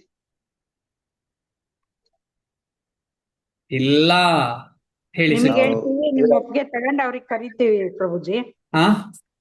ನಿಮ್ ಒಪ್ಪಿಗೆ ತಗೊಂಡ್ ಅವ್ರಿಗೆ ಕರಿತೀವಿ. ಹರಿಬೋಲ್ ಬೇರೆ ಅಲ್ಲ ನೀವು ಪ್ರಭುಜಿ ನಿಮ್ಮ ಪರ್ಮಿಷನ್ ಕೊಡ್ತೇವೆ, ಹೀಗೆ ಅವಕಾಶ ಇದೆ. ಹಾ, ತುಂಬಾ ಇಂಪಾರ್ಟೆಂಟು. ಪರ್ಮಿಷನ್ ಅದು ಕೂಡ ಅಗತ್ಯ ಇಲ್ಲ. ಪರ್ಮಿಷನ್ ಅಂದ್ರೆ ಫಸ್ಟ್ ಪ್ರಿಫರೆನ್ಸ್ ಯಾರಿಗೆ ಕೊಡ್ಬೇಕು? ಅವರಿಗೆ ಕೊಡ್ಬೇಕು. ಯಾರಿಗೆ? ಪ್ರಭುಪಾದರ ಡಿಸೈಪಲ್ಸ್ಗೆ ಫಸ್ಟ್ ಪ್ರಿಫರೆನ್ಸ್. ಬೇರೆಲ್ಲ ಪ್ರೀಚರ್ ಸೆಕೆಂಡ್ರಿ. ಅವ್ರು ಎಕ್ಸ್ಪರ್ಟ್ ಪ್ರೀಚರ್ಸ್ ಇರ್ಬೋದು, ಕೆಲವರು ಎಕ್ಸ್ಪರ್ಟ್ ಪ್ರೀಚರ್ಸ್ ಇರ್ತಾರೆ, ಎಷ್ಟೇ ಎಕ್ಸ್ಪರ್ಟ್ ಇರ್ಲಿ ಎಲ್ಲ ಸೆಕೆಂಡ್ರಿ. ಯಾಕೆಂದ್ರೆ ಸಿಕ್ಕಿದ್ದೆಲ್ಲಿಂದ ನಮಗೆ ಈ ಭಕ್ತಿ? ನಾವು ಗುರುವಿಂದ ಮೇಲಾಗ್ಲಿಕ್ಕೆ ಪ್ರಯತ್ನ ಪಟ್ರೆ ಮಹಾಮೋಸ. ಇದು ನನಗೆ ಪ್ರಾಕ್ಟಿಕಲಿ ಅನುಭವ ಇದ್ದ ಕಾರಣ ಹೇಳ್ತಾ ಇರುವಂತದ್ದು ಈ ಒಂದು ಉದಾಹರಣೆ. ತುಂಬಾ ಕಡೆ ನನಗೆ ಪ್ರಾಕ್ಟಿಕಲಿ ಅನುಭವ ಇದೆ. ಯಾರಾದ್ರೂ ಎಕ್ಸ್ಪರ್ಟ್ ಪ್ರೀಚರ್ ಇದ್ರೆ ಅವರೇ ಕೊಡ್ತಾರೆ, ಯಾರಾದ್ರೂ ಪ್ರಭುಪಾದ ಡಿಸೈಪಲ್ಸ್ ಬಂದ್ರೆ ಅವರನ್ನು ಇಗ್ನೋರ್ ಮಾಡ್ತಾರೆ. ಇಂತಹ ಶೋಚನೀಯ ಪರಿಸ್ಥಿತಿ ನಮ್ಮಲ್ಲಿ ಆಗಿದೆ. ಯಾಕೆ ಅಂತ ಹೇಳಿದ್ರೆ ನಾವು ಭಕ್ತಿಯನ್ನ ಯಾವ ರೀತಿಯಲ್ಲಿ ತಗೊಳ್ತಿದ್ದೇವೆ? ನಾವು ಜ್ಞಾನ ಮಾರ್ಗವನ್ನಾಗಿ ಉಪಯೋಗಿಸ್ತಾ ಇದ್ದೇವೆ. ಭಕ್ತಿಯನ್ನ ಜ್ಞಾನ ಮಾರ್ಗವನ್ನಾಗಿ ಉಪಯೋಗಿಸ್ತಾ ಇದ್ದೇವೆ. ನಾವು ಜ್ಞಾನವನ್ನ ಎಕ್ಯುಲುಮೇಟ್ ಮಾಡೋದಲ್ಲ ಇಲ್ಲಿ. ಭಕ್ತಿ ಅಂತ ಹೇಳಿದ್ರೆ ಸೇವೆ, ಇದು ನಾವು ಇಲ್ಲಿ ತಗೊಳ್ಬೇಕು. ಭಕ್ತಿ ಅಂತ ಹೇಳಿದ್ರೆ ಸೇವೆ. ಕೃಷ್ಣನ ಬಗ್ಗೆ ಅಷ್ಟು ನನಗೆ ಗೊತ್ತಿದೆ, ಏನು ಪ್ರಯೋಜನ? ಗೊತ್ತಿದೆ, ಸೇವೆ ಮಾಡಲಿಲ್ಲ ಅಂದ್ರೆ ಏನು ಪ್ರಯೋಜನ? ಆದ ಕಾರಣ ಸೇವೆ ಎಲ್ಲಿಂದ ಶುರು ಆಗುದು? ಸೇವೆ ಶುರು ಆಗುದು ಗೋಪಿ ಭರ್ತೃ ಪದ ಕಮಲಯೋರ್ ದಾಸ ದಾಸ ಅನುದಾಸ. ಅಷ್ಟೆಲ್ಲ ಪ್ರಭುಪಾದರ ಡಿಸೈಪಲ್ಸ್ ಯಾರೇ ಆಗಿರ್ಲಿ, ಅವರಿಲ್ಲ ಅಂದ್ರೆ ನಮಗಿದು ಸಿಕ್ತಿತ್ತ? ಅವರಿಷ್ಟು ಮಾಡಿಲ್ಲ ಅಂದ್ರೆ. ಆದ ಕಾರಣ ಫಸ್ಟ್ ಪ್ರಿಫರೆನ್ಸ್ ಅದು ಕೊಡ್ಬೇಕು. ತುಂಬಾ ಇಂಪಾರ್ಟೆಂಟ್ ವಿಚಾರ ಇದು, ಸ್ವಲ್ಪ ಸೂಕ್ಷ್ಮತೆ ವಿಚಾರ. ಆ ಸೂಕ್ಷ್ಮವನ್ನು ನಾವು ಅರಿಲಿಲ್ಲ ಅಂತ ಹೇಳಿದ್ರೆ, ಹಾಗೆ ಅಂತೇಳಿ ಈಗ ಪ್ರೀಚ್ ಮಾಡೋರು ಒಳ್ಳೆಯವರಲ್ಲ ಅಥವಾ ಅವರದ್ದು ಪ್ರೀಚಿಂಗ್ ಎಫೆಕ್ಟ್ ಅಲ್ಲ, ಅದಲ್ಲ ವಿಚಾರ. ಇಲ್ಲಿ ಸಂಬಂಧ ಅಭಿಧೇಯದ ವಿಚಾರ. ಆ ಪ್ರೀಚರ್ ಖಂಡಿತವಾಗಿ ಒಪ್ಪುತ್ತಾರೆ. ಯಾರು ಒಪ್ಪುದಿಲ್ಲ? ಮಧ್ಯವರ್ತಿ ಒಪ್ಪುದಿಲ್ಲ ಅಷ್ಟೇ. ಯಾಕಂದ್ರೆ ಹೇಳಿ ಮಾತಾಜಿ, 1 ನಿಮಿಷ ಕಂಪ್ಲೀಟ್ ಮಾಡ್ತೇನೆ. ಮಧ್ಯವರ್ತಿ ಒಪ್ಪುದಿಲ್ಲ, ಯಾಕೆಂದ್ರೆ ಆ ಒಂದು ಪ್ರಭುಪಾದ ಡಿಸೈಪಲ್ ಯಾರಾದ್ರೂ ಬಂದಿರೋರು ಅವ್ರು ಫೇಮಸ್ ಆಗದೇ ಇರ್ಬೋದು. ಅವ್ರು ಏನ್ ಮಾತಾಡ್ತಾರೋ, ಅಯ್ಯೋ ನನ್ನಲ್ಲಿ ಇದ್ದಂತ 10 ಜನ ಹೋಗಿಬಿಡ್ತಾರಲ್ಲ, ಈ ರೀತಿಯ ಚಿಂತನೆ ಇರಬಹುದು. ನನ್ನ ಊಹೆ ಅಷ್ಟೇ. ಏನೇ ಇರ್ಲಿ, ಯಾವುದೇ ರೀತಿಯದ್ದು ಇರ್ಲಿ, ಈ ರೀತಿಯ ಚಿಂತನೆ ಇರಬಾರ್ದು ನಮಗೆ. ಎಸ್ ಮಾತಾಜಿ ಪ್ಲೀಸ್ ಹೇಳಿ. 2 ತಿಂಗಳ ಹಿಂದೆ ಪ್ರಭುಪಾದ ಡಿಸೈಪಲ್ ಮಣಿಪಾಲದಲ್ಲಿ ಇಸ್ಕಾನಿಗೆ ಬಂದಿದ್ರು. ಆ ದಿವಸ ಹೇಗ ನಾನು ಹೋಗಿದ್ದೆ ಪ್ರಭುಜಿ. ಅವರದ್ದು ಕೇಳುವಾಗ ಎಷ್ಟು ನಮ್ಮ ಕೊಂಕಣಿ ಭಾಷೆಯಲ್ಲಿ ಮಾತನಾಡಿದ್ರು, ಎಷ್ಟು ಅವರದೇ ಒಟ್ಟಿಗಿದ್ರಂತೆ. ಆದ್ರೆ ನನ್ಗೆ ಅದ್ರಲ್ಲಿ ಹೇಳಿದ್ದು ಭಾರಿ ಒಳ್ಳೇದಾಗಿದೆ. ಒಂದು ಕೂಡ ಹೇಳಲಿಕ್ಕೆ ಆಗುದಿಲ್ಲಲ್ಲ ಪ್ರಭುಜಿ. ನನ್ಗೆ ಎಂತದ್ದು ಹೇಳಿದ್ರೆ ಹೇಳಲಿಕ್ಕೆ ಆಗುದಿಲ್ಲ. ಅದಕ್ಕೆ ನನ್ಗೆ ಹೆದರಿಕೆ ಆಗೋದು. ಇನಿಷಿಯೇಷನ್ ತಕೊಂಡು ಗುರು ಇದೆಲ್ಲ ಆಗ್ಲಿಕ್ಕೆ ಆಗುದೇ ಇಲ್ಲ. ಅವ್ರ ಹತ್ರ ಹೇಳಿದ್ದೆ ನಾನು, ಹೀಗೀಗೆ ನನ್ಗೆ ಇದಾಗುದಿಲ್ಲ, ಚಿಂತಿಲ್ಲ, ನೀನ್ ಇಷ್ಟು ಮಾಡಿದ್ದು ಸಾಕು ಆಯ್ತಾ, ನಿನ್ಗೆ ಏನಿಲ್ಲ, ಖಂಡಿತ ನಿನ್ಗೆ ಸಿಗ್ತಾರೆ ದೇವರು, ಇದರಿಂದ ಏನ್ ಕಷ್ಟ ಪಡ್ಬೇಡ, ಆಗದಿದ್ರು ಆಗ್ತದೆ, ಮಾಡ್ಬೋದು ನೀನ್ ಹೇಳಿದ್ರು. ಮತ್ತೆ ನಂಗೆ ಸಮಾಧಾನ ಆಯ್ತು ಪ್ರಭುಜಿ. ಎಂತದ್ದು ಮಾತನಾಡುವಾಗ ಮುಂಚೆ ಎಲ್ಲ ಸರಿ ಬರ್ತಿತ್ತಲ್ಲ, ವರ್ಡ್ಸೇ ಬರುದಿಲ್ಲ ಪ್ರಭುಜಿ ಮಾತನಾಡ್ತಾ ಇರುವಾಗ. ಇದೆಲ್ಲ ಸೆಕೆಂಡ್ರಿ ಮಾತಾಜಿ, ನೀವು ಅದರ ಬಗ್ಗೆ ಚಿಂತೆ ಮಾಡಬೇಕು. ಹಾಗೆ ನಾನು ಮಾತನಾಡ್ಲಿಕ್ಕೆ ಹೋಗುದೇ ಕಷ್ಟ ಆಗ್ತದೆ ಈಗ ನನ್ಗೆ. ಹಾಗೆ ಅವ್ರ ಹತ್ರ ಎಲ್ಲ ಕೇಳಿದ್ದೆ ನನ್ಗೆ. ಮತ್ತೆ ಅವ್ರು ಹೇಳಿದ್ರಲ್ಲ, ಚಿಂತಿಲ್ಲ ನೀನು, ಇದು ತಕೊಳ್ಳೋದಿದ್ರು, ದೀಕ್ಷೆ ತಕೊಳ್ಳೋದಿದ್ರು ಚಿಂತಿಲ್ಲ, ಗುರು ಇಲ್ಲದಿದ್ರು ಚಿಂತಿಲ್ಲ. ನಾನು ಮನಸ್ಸಿನಲ್ಲಿ ಒಂದೇ ಪ್ರಭುಪಾದರು ನಂದು ಗುರು ಹೇಳಿ ಅನ್ಸಿ ಮಾಡ್ತಾ ಇದ್ದೇನೆ ಹೇಳಿದೆ, ಅಷ್ಟಾದ್ರೂ ಸಾಕು ಹೇಳಿದ್ರು. ಅದು ಒಂದೇ ಮತ್ತು ನಿಮಿಷ ನನ್ಗೆ ಮಾತಾಜಿ. ಧೈರ್ಯ. ಮಾತಾಜಿ ಮಾತಾಜಿ ಒಂದು ನಿಮಿಷ. ನೀವು ಹೇಳಿದ್ದೆಲ್ಲ ಕರೆಕ್ಟ್. ಅವರು ಪ್ರಭುಪಾದರ ಡಿಸೈಪಲ್. ಖಂಡಿತವಾಗಿ ಅವ್ರು ಹೇಳಿದ್ದು ನಿಮ್ಮ ಮೇಲೆ ಖಂಡಿತವಾಗಿ ಅದು ಪ್ರಭಾವ ಬೀರ್ತದೆ. ನೀವು ಮುಂದೆ ಖಂಡಿತವಾಗಿ ದೀಕ್ಷೆ ತಗೊಳ್ಳುವಾಗ ಆಗ್ತದೆ ಮಾತಾಜಿ. ಅಯ್ಯೋ, ಯಾಕಂದ್ರೆ ಹೇಗೆ ದೀಕ್ಷೆಗೆ ಆಗ್ತದ ಇದೆಲ್ಲ ಪ್ರಭು? ಕಾರಣ ಅಲ್ಲ. ನನ್ಗೆ ನಾನು ಒಂದೇ ಹೇಳ್ತೇನೆ ಮಾತಾಜಿ, ಎಷ್ಟೋ ಮಹಾರಾಜರು ಡೆತ್ ಬೆಡ್ ಅಲ್ಲಿ ಇರುವವರಿಗೆ ಕೂಡ ದೀಕ್ಷೆ ಕೊಟ್ಟಿದ್ದಾರೆ. ಡೆತ್ ಬೆಡ್ ಅಲ್ಲಿ ಇರುವವರಿಗೆ ಕೂಡ. ಆದ ಕಾರಣ ಇದೆಲ್ಲ ಸೆಕೆಂಡ್ರಿ. ನಿಮಗೆ ಹೇಗೆ ಸರೆಂಡರ್, ಯಾಕಂದ್ರೆ ದೀಕ್ಷೆ ಇಂಪಾರ್ಟೆಂಟ್. ಈಗ ನೀವು ತಕೊಳ್ಳೋದಿಲ್ಲ, ನಾನ್ ತಕೊಳ್ಳೋದಿಲ್ಲ ಅಂತ ಹೇಳಿದ್ರೆ ಅರ್ಥ ಇಲ್ಲ ಅದಕ್ಕೆ. ಅದು ತುಂಬಾ ಇಂಪಾರ್ಟೆಂಟ್. ಅಲ್ಲ ಆದ ಕಾರಣ ಪ್ರಭುಜಿ, ನಿಮಗೆ ಆಗುದಿಲ್ಲ, ಅದು ವಿಚಾರ, ಅದು ನಿಮ್ಮ ಪರ್ಸನಲ್ ವಿಚಾರ. ಹಾಗೆ ಅಂತ ಹೇಳಿ ದೀಕ್ಷೆ ಇಲ್ಲದೆ ನಾನು ಪ್ರಭುಪಾದರನ್ನ ಮಾತ್ರ ಥಿಂಕ್ ಮಾಡ್ತೇನೆ, ಇದು ಅಲ್ಲ ಸರಿಯಾದ ಒಂದು ಲೈನೇ ನನ್ಗೆ ಅಲ್ಲ. ಅವ್ರದ್ದು ಇದಕ್ಕೆ ನಮ್ಗೆ ಎಂತದ ಅಂದ್ರೆ ಅವ್ರ ಹೆಸರು ಕೂಡ ಅದ್ನ ಹೇಳಲಿಕ್ಕೆ ಬರುದಿಲ್ಲ, ಹಾಗೆ ಆಗಿದೆ ನನ್ಗೆ ಈಗ. ಎಂತ ಅದೆಲ್ಲ ಅಗತ್ಯ ಇಲ್ಲದ ವಿಚಾರ ಮಾತಾಜಿ. ನೀವು ಸುಮ್ಮನೆ ನೀವೇನ್ ಮಾಡ್ತಿದ್ದೀರಿ, ಕಲ್ಪನೆಗಳನ್ನು ಮಾಡ್ತಿದ್ದೀರಿ. ಆ ಕಲ್ಪನೆಯಿಂದ ಹೊರಗೆ ಬನ್ನಿ, ಚೆನ್ನಾಗಿ ಜಪ ಮಾಡಿ, ನಿಮ್ಗೆ ಗುರು ಸಿಗ್ತಾರೆ. ಗುರು ಸಿಕ್ಕುವಾಗ ದೀಕ್ಷೆ ಸಿಗ್ತದೆ. ಆಯ್ತು ಪ್ರಭುಜಿ, ಹಾಗೆ ಆದ್ರೆ ಆಯ್ತು ನನ್ಗೆ. ಇದ್ರಲ್ಲಿ ನಿಮ್ಗೆ ಎಷ್ಟು ಜ್ಞಾನ ಇದೆ ಅದು ಯಾರು ನೋಡುದಿಲ್ಲ. ಈಗ ಹಾಗೆ ನೋಡಿದ್ರೆ ಎಷ್ಟೋ ಆಚಾರ್ಯರು ಬರ್ತಿರ್ಲಿಲ್ಲ ನಮ್ಮ ಎದುರು. ಸಂಸ್ಕೃತ ಬರುದೇ ಇಲ್ಲ, ಒಂದು ಚೂರು ಹೇಳಲಿಕ್ಕೂ ಬರುದಿಲ್ಲ. ಸಂಸ್ಕೃತ ಕನ್ನಡದಲ್ಲಿ ಬಂದ್ರೆ ಏನು ಪ್ರಯೋಜನ ಮಾತಾಜಿ? ಕೃಷ್ಣನ ಹೃದಯದಲ್ಲಿ ಅಲ್ಲ, ಕೃಷ್ಣ ಅದು ಇಲ್ಲ ಬಿಡಿ. ಅಂದ್ರೆ. ಕನ್ನಡದಿಂದ ಹೇಳುವಾಗ ಕೆಲವು ವರ್ಡ್ಸ್ ಹೇಳಲಿಕ್ಕೆ ಬರುದಿಲ್ಲ, ನಾಲ್ಕು ಸರ್ತಿ ಓದಿದ್ರು. ಏನ್ ತೊಂದರೆ ಇಲ್ಲ, ಅದೆಲ್ಲ ಏನ್ ತೊಂದರೆ ಇಲ್ಲ ಅಂತ. ಅದೆಲ್ಲ ಇಂಪಾರ್ಟೆಂಟ್ ಅಲ್ಲ. ನೀವು ಸೇವೆ ಮಾಡ್ತಿದ್ದೀರಿ, ಪ್ರಯತ್ನ ಪಡ್ತೀರಿ, ಅದು ತುಂಬಾ ಇಂಪಾರ್ಟೆಂಟ್. ನೆನಪಿಡುದು ತುಂಬಾ ಪ್ರಯತ್ನ. ನೆನಪು ಆಗುವಷ್ಟು ಟ್ರೈ ಮಾಡಿ ಅಷ್ಟೇ. ಅದು ನಿಲ್ಲಿಲ್ಲ ಅಂದ್ರೆ ಅದು ನಿಮ್ಮ ಬಾಹ್ಯ ವಿಚಾರ, ಅದು ಅಂತರ ವಿಚಾರ ಅಲ್ಲ, ಅಂತರಂಗದ ವಿಚಾರ ಅಲ್ಲ. ಆಯ್ತು ಪ್ರಭುಜಿ. ನೀವೇನ್ ಚಿಂತೆ ಮಾಡುವ ಅಗತ್ಯವೇ ಇಲ್ಲ ಮಾತಾಜಿ. ನೀವು ಇದರ ಬಗ್ಗೆ ಯಾರ ಹತ್ರ ಹೆಚ್ಚು ಹೇಳ್ಬೇಕು ಅಂತ ಇಲ್ಲ. ನೆನಪಿರುವುದಿಲ್ಲ. ಆಮೇಲೆ ನಿಮ್ಮ ಕಾನ್ಶಿಯಸ್ ಅದೇ ಇರ್ತದೆ, ಕೃಷ್ಣನ ಕಾನ್ಶಿಯಸ್ ಇರುದಿಲ್ಲ. ನನಗೆ ನೆನಪಿರುದಿಲ್ವಾ ಅಂತ ಹೇಳುವ ಕಾನ್ಶಿಯಸ್ನೆಸ್. ನಾನು ಯಾರ ಹತ್ರ ಹೇಳಿಕ್ಕೂ ಹೋಗುದಿಲ್ಲ. ಇನ್ನು ನಿಲ್ಲಿಸಿ ಅದನ್ನ ಹೇಳುದು. ನಾನು ಕೃಷ್ಣನ ಬಗ್ಗೆ ಮಾತಾಡ್ತೇನೆ ಅಂತ. ಈಗ ಖಂಡಿತವಾಗಿ ಆ ಮಹಾರಾಜರ ಬ್ಲೆಸ್ಸಿಂಗ್ಸ್ ನಿಮ್ಮ ಹತ್ರ ಖಂಡಿತ ಇದೆ, ಅದ್ರಲ್ಲಿ ಏನ್ ಸಂಶಯ ಇಲ್ಲ. ಯಾಕಂದ್ರೆ ಅವ್ರು ಈಗಾಗಲೇ ಹೇಳಿ ಆಯ್ತು, ನಿಮ್ಗೆ ಖಂಡಿತವಾಗಿ ನಿಮ್ಗೆ ಆಗತ್ತೆ ಮಾತಾಜಿ. ಯಾಕಂದ್ರೆ ಶಾಸ್ತ್ರ ದೀಕ್ಷೆ ತಗೊಳ್ಬೇಕು ಅಂತ ಹೇಳ್ತದೆ. ಅದೇ ಕಾರಣ ನಾವು ಅದೇ ರೀತಿಯಲ್ಲಿ ಮುಂದೆ ಹೋಗೋಣ ಮಾತಾಜಿ. ಆಯ್ತು ಪ್ರಭು, ಹರೇ ಕೃಷ್ಣ. ಹರೇ ಕೃಷ್ಣ. ಪ್ರಭು, ನನ್ಗೆ ತಿಳಿದಿದ್ದೇನೆ ಪ್ರಭು. ನನ್ಗೆ ದೀಕ್ಷೆ ಅಂದ್ರೇನು ಗೊತ್ತಿರ್ಲಿಲ್ಲ. ಅದು ಏನು ಮಾಡ್ತಾರೆ ಹೆಂಗೆ ಅನ್ನೋದು ಗೊತ್ತಿರ್ಲಿಲ್ಲ. ಅದೇ ಗುರು ಕೃಪೆ ಆಗ್ಬೇಕು. ಕೃಪೆ ಆದ್ರೆ ಅವಾಗ ತಂತಾನೇ ಇಲ್ಲ ನಡೀತೆ. ನನ್ಗೆ ದೀಕ್ಷೆ ಈಗ ಮಂಗಳಾಚರಣೆ ಇಡಕ್ಕೂ ಗೊತ್ತಿರ್ಲಿಲ್ಲ ಪ್ರಭು. ಆದ್ರೆ ನಮ್ಮ ಗುರು ಕೃಪೆ ಆಯ್ತು, ಆಮೇಲೆ ಗುರು ಮಹಾರಾಜ್ ಮಸಿ ಆಯ್ತು, ಹಂಗೆ ದೀಕ್ಷೆ ಆಯ್ತು ಪ್ರಭು. ನಾವು ದೀಕ್ಷೆ ತಗೊಳ್ತೀವಿ ಅನ್ನೋದು ಸುಳ್ಳು ಪ್ರಭು. ನಮ್ಗೆ ಯಾವ ಯೋಗ್ಯತೆನೇ ಇರಲ್ಲ. ನಮ್ಗೆ ಸಿಗುದು ದೀಕ್ಷೆ, ನಾವು ತಗೊಳ್ಳೋದಲ್ಲ. ಕರೆಕ್ಟ್ ಹೇಳಿದ್ರು. ಅದೇ ಗುರು ಮಹಾರಾಜ್ ಕೃಪೆ ಮಾಡ್ಬೇಕು ನಮ್ಮಲ್ಲೇ, ಅವಾಗ ದೀಕ್ಷೆ ಆಗತ್ತೆ. ಅದನ್ನ ನಾವು ತಗೊಂತೀವಿ ಅಂತ ಪ್ರಯತ್ನ ಪಟ್ರೆ ಅದು ಸುಳ್ಳು ಪ್ರಭು. ಈಗ ಏನೇನು ರೂಲ್ಸ್ ಇದಾವೆ ಒಪ್ಕೊಂತೀನಿ, ಅದನ್ನ ಪಾಸ್ ಮಾಡ್ಕೊಂಡೇ ತಗೋಬೇಕು. ಆದ್ರೆ ಹಂಗೆ ದೀಕ್ಷೆ ಆಗುತ್ತೆ ನಾನ್ ತಗೊಳ್ತೀನಿ ಎಂದು ನಮ್ ತಲೆಯಲ್ಲೇ ಬರ್ಬಾರ್ದು ಪ್ರಭು. ಗುರು ಕೃಪೆಯಾಗಿ ಫಸ್ಟ್ ಕೃಷ್ಣನ್ಗೆ ಮನಸ್ಸಾಗ್ಬೇಕು, ಇವನ್ನ ಪರಂಪರೆಗೆ ತಗೋಬೇಕು ಅಂತ. ಅವಾಗ ಯಾವ್ದೋ ಒಬ್ಬರು ಗುರುಗಳ ಮನಸ್ಸಲ್ಲಿ ಪ್ರಕಟ ಮಾಡ್ತಾನೆ. ಆ ಆಸಕ್ತಿ ನಮಗೆ ಬೇಕಲ್ಲ ಮಾತಾಜಿ. ಇಲ್ಲಿ ಹೋಲ್ ಡಿಸ್ಕಷನ್ ನಂಗೆ ಗುರು ಬೇಕು ಅಂತ ಹೇಳೋ ಆಸಕ್ತಿ ಬೇಕು, ಶ್ರದ್ಧೆ ಬೇಕು. ಇಲ್ಲದ್ರೆ ಬರುದು ಕಷ್ಟ. ಹೌದು ಪ್ರಭು, ಹೌದು. ನಾನು ಮಾತಾಜಿಗೆ ಏನ್ ಹೇಳ್ತಾ ಇದ್ದೆ ಅಂತ ಹೇಳಿದ್ರೆ, ಆ ಆಸಕ್ತಿ ಬೆಳೆಸಿಕೊಳ್ಳಿ, ಇದೆಲ್ಲ ಸೆಕೆಂಡ್ರಿ ಅಂತ ಹೇಳ್ತಾ ಇದ್ದೇನೆ ನಾನು. ಮಾತಾಜಿ ಸುಮ್ನೆ ವರಿ ಮಾಡ್ಕೊಂತ ಇದಾರೆ, ನೆನ್ಪಿರಲ್ಲ ಅದು ಇದು ಅಂತ. ಅವ್ರಿಗೆ ಅದು ಅಗತ್ಯನೇ ಇಲ್ಲ. ಅವ್ರಿಗೆ ಪ್ರಭುಪಾದ್ರ ಮೇಲೆ ನಂಬಿಕೆ ಇದೆಲ್ಲ, ಅವ್ರೇ ಕೇಳ್ಕೊಡಿ. ನನ್ಗೆ ಕಳಿಸ್ತಾರೆ ನಿಮಗೆ ಅಷ್ಟೇ. ಈ ತುಂಬಾ ಈಸಿ ಇದೆ. ಮತ್ತೆ ಸುಮ್ನೆ ತಲೆ ಕೆಡಿಸ್ಕೊಳ್ತಾರೆ. ಯಾರಿಗೂ ನೆನ್ಪಿನ ಶಕ್ತಿ ಬೇಕಾಗಲ್ಲ ಪ್ರಭು, ಏನಕ್ಕೂ ಬೇಕು. ನನ್ಗಂತೂ ಒಂದು ಶ್ಲೋಕ ಹೇಳಕ್ ಬರಲ್ಲ, ಏನು ಬರಲ್ಲ. ಆದ್ರೆ ಕ್ಲಾಸ್ ಕೇಳಿಸ್ಕೊಂತೀನಿ, ಶ್ರದ್ಧೆಯಿಂದ ಕೇಳಿಸ್ಕೊಂತೀನಿ, ಅದನ್ನ ಮನನ ಮಾಡ್ಕೊಂತೀನಿ. ಒಂದೇ ಸಲ ಕೇಳಿದ್ರೆ ಅರ್ಥ ಆಗಲ್ಲ, ಅದು ಪದೇ ಪದೇ ಕೇಳಿ ಮನನ ಮಾಡ್ಕೊಂತೀನಿ. ಅದು ಪ್ರಯತ್ನವಿರ್ಬೇಕು.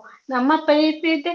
ಯಾರಾದ್ರೂ ಭಗವಂತನೇ ಪ್ರಯತ್ನ ಇದ್ದಂಗೆ ಫಲ ಹೆಂಗೆ ಕೊಡ್ತಾನೆ ಪ್ರಭು? ಕರೆಕ್ಟ್.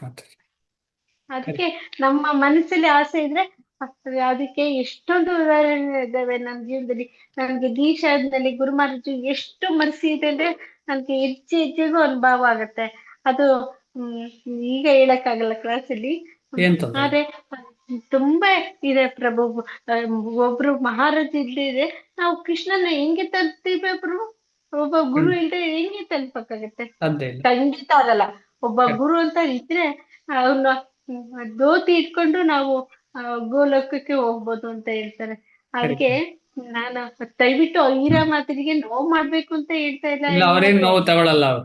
ಅಲ್ಲ ಆದ್ರೆ ಅವ್ರು ಯೋಚನೆ ಮಾಡ್ತಾ ಇರೋದು ರೀತಿನೇ ಸರಿ ಇಲ್ಲ ಪ್ರಭು. ನಂಗೆ ನೆನ್ಪಿರಲ್ಲ, ಅದಕ್ಕೆ ದೀಕ್ಷೆ ಬೇಡ ಅಂದ್ರೆ ಏನು? ಇಲ್ಲ, ಅವ್ರದ್ದು ರೀತಿ ಸರಿ ಇಲ್ಲ ಅಂತ ಹೇಳಿದ್ರೆ ಅವ್ರಿಗೆ ಬೇಜಾರಿದೆ ಅಷ್ಟೇ. ಹಾ ನಮ್ಗೆಲ್ರಿಗೂ ಬೇಜಾರಿರುತ್ತಲ್ಲ, ಅದೇ ರೀತಿಯಲ್ಲಿ ಅವರಿಗೂ ಬೇಜಾರಿದೆ. ಅಲ್ಲ ನನಗೆ ಸರಿಯಾದ ಪದ ಪ್ರಯೋಗ ಮಾಡೋಕೆ ಏನ್ ಬಂದಿಲ್ಲ ತೊಂದ್ರೆ ಇಲ್ಲ. ಅನ್ಸುತ್ತೆ. ಕ್ಷಮಿಸಿದರು. ನಮ್ಗೆ ಕೂಡ ಏನೇನೋ ಬೇಜಾರಿರುತ್ತಲ್ಲ. ಹೌದು ಪ್ರಭು. ಯಾರೇ ಹೀರಾ ಮಾತಾಜಿ ಬೆಳಗ್ಗೆ ಜಪ ಸೆಷನ್ ಫಸ್ಟ್ ಇರ್ತಾರೆ ಪ್ರಭು. ಅವರೇ ಫಸ್ಟ್ ಇರೋದು. ಹರಿ ಹರಿ ಹರಿ.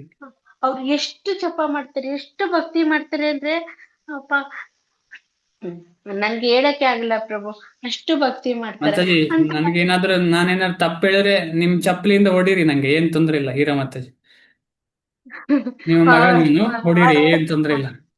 ಅಲ್ಲ ಪ್ರಭು, ಆದ್ರೆ ಮತ್ತೆ ಯಾಕೆ ಹೀಗೆ ಯೋಚನೆ ಮಾಡ್ತಾರೆ ಅಂತ ಗೊತ್ತಾಗ್ಲಿಲ್ಲ. ಅದು ನೋವಿಗೆ ನಾನು ಹೇಳ್ದೆ ಪ್ರಭು, ಇನ್ನೇನು ಉದ್ದೇಶ ಇಲ್ಲ. ಎಸ್ ಮಾತಾಜಿ. ಥ್ಯಾಂಕ್ ಯು ಮಾತಾಜಿ. ಇದೇ ಇನ್ನೊಬ್ರು ಯಾರೋ ಕೈ ಎತ್ತಿದ್ದಾರೆ, ಅವ್ರ ಹೆಸರು ಬರ್ತಿಲ್ಲ, ಹೇಳ್ತೀರಾ ಮಾತಾಜಿ? ಏನಾದ್ರು ಹೇಳ್ಲಿಕ್ಕಿತ್ತ? ಸಜೆಷನ್ ಅಥವಾ ಕರೆಕ್ಷನ್? ಕರೆಕ್ಷನ್. ಹರೇ ಕೃಷ್ಣ. ಇಲ್ಲ, ಹರೇ ಕೃಷ್ಣ ಪ್ರಭು. ದಂಡವತ್ ಪ್ರಣಾಮ್ ಪ್ರಭು. ನನ್ನ ಹೆಸರು ಕಮಲ್ ಮಂಜರಿ ಪ್ರಭು. ಪ್ರಭು, ನಮ್ಮ ಬಳ್ಳಾರಿಯಲ್ಲಿ ಮಲ್ಲೇಶ ಪ್ರಭು ಅಂತ ಒಬ್ರು ಇದ್ರು. ಅವ್ರಿಗೆ ಓದೇ ಬರಲ್ಲ ಪ್ರಭು, ಏನೂ ಬರಲ್ಲ ಅವ್ರಿಗೆ. ಓನ್ಲಿ ಹರೇ ಕೃಷ್ಣ ಮಹಾಮಂತ್ರನೇ ಅದ್ರ ಮೇಲೆನೆ ಅವರು ಡಿಪೆಂಡ್ ಆಗಿ ಜೀವನ ಪೂರ್ತಿ ಹರೇ ಕೃಷ್ಣ ಮಹಾಮಂತ್ರ ಮಾಡಿ ಕ್ಲಾಸ್ ಇದ್ರೆ ಕ್ಲಾಸ್ ಕೇಳ್ತಿದ್ರು ಪ್ರಭು, ಅಷ್ಟೇ. ಅವ್ರು ಏಕಾದಶಿ ದಿನ ದೇಹ ತ್ಯಾಗ ಮಾಡಿದ್ರು ಪ್ರಭು. ಏನು ನಮ್ಗ ಮಹಾಮಂತ್ರ, ಪ್ರಭು, ನಮ್ ಮನೆ ಹತ್ರ ಇದ್ರು ಪ್ರಭು. ಬರೇ ಮಹಾಮಂತ್ರ ಒಂದೇ ಮಾಡ್ತಿದ್ರು ಪ್ರಭು, ಏನು ಬರಲ್ಲ. ಅವರು ಪೂರಾ ಹಳ್ಳಿಯವರು, ಏನು ಬರಲ್ಲ ಅವ್ರಿಗೆ. ಹಂಗೆ ಪ್ರಭು ಅವರು ಒಳ್ಳೆ ಜೀವನ ಮಾಡಿದ್ರು ಪ್ರಭು. ಅದನ್ನ ಹೇಳಕ್ ಇಷ್ಟಪಟ್ಟೆ ಪ್ರಭು, ಅಷ್ಟೇ ಪ್ರಭು, ಇನ್ನೇನಿಲ್ಲ. ಥ್ಯಾಂಕ್ ಯು ಸೋ ಮಚ್ ಮಾತಾಜಿ, ಒಳ್ಳೆ ವಿಚಾರ. ಪ್ರಭು ಅವ್ರ ಮನೆಯಲ್ಲಿ ಇಲ್ಲ ಬಳ್ಳಾರಿ ಅವ್ರು ಯಾರೋ ರಾಧಾ ಮಾಧವ್ರನ್ನ ಬೃಂದಾವನದಲ್ಲಿ ನೀರಲ್ಲಿ ಹಾಕಕ್ ಹೋದ್ರೆ ಅವ್ರು ಆ ವಿಗ್ರಹಗಳನ್ನ ತಂದು ಮನೇಲಿ ಇಟ್ಕೊಂಡಿದ್ರು ಪ್ರಭು. ಅವ್ರೊಬ್ರೇ, ಬೇರೆಯವರೆಲ್ಲ ಭಕ್ತರಲ್ಲ ಪ್ರಭು. ಅವ್ರ ಮಗ ಫುಲ್ಲು ಡ್ರಿಂಕ್ ಮಾಡ್ತಾರೆ. ಹಂಗೆ ಪ್ರಭು ಹಂಗೆ ಭಕ್ತಿ ಮಾಡಿ ದೇಹ ತ್ಯಾಗ ಮಾಡಿದ್ರು ಪ್ರಭು. ಅದನ್ನೇ ಹೇಳಕ್ಕೆ. ಅದ್ಭುತ, ಧನ್ಯವಾದ ಮಾತಾಜಿ, ಧನ್ಯವಾದ. ಸರಿ, ಬೇರೆಯವ್ರಿಗೆ ಆದ್ರೂ ಏನಾದ್ರು ಹೇಳ್ಲಿಕ್ಕಿದ್ರೆ ದಯವಿಟ್ಟು ಹೇಳಿ, ಇಲ್ಲಾಂದ್ರೆ ಸ್ಟಾಪ್ ಮಾಡೋಣ. ಹರೇ ಕೃಷ್ಣ.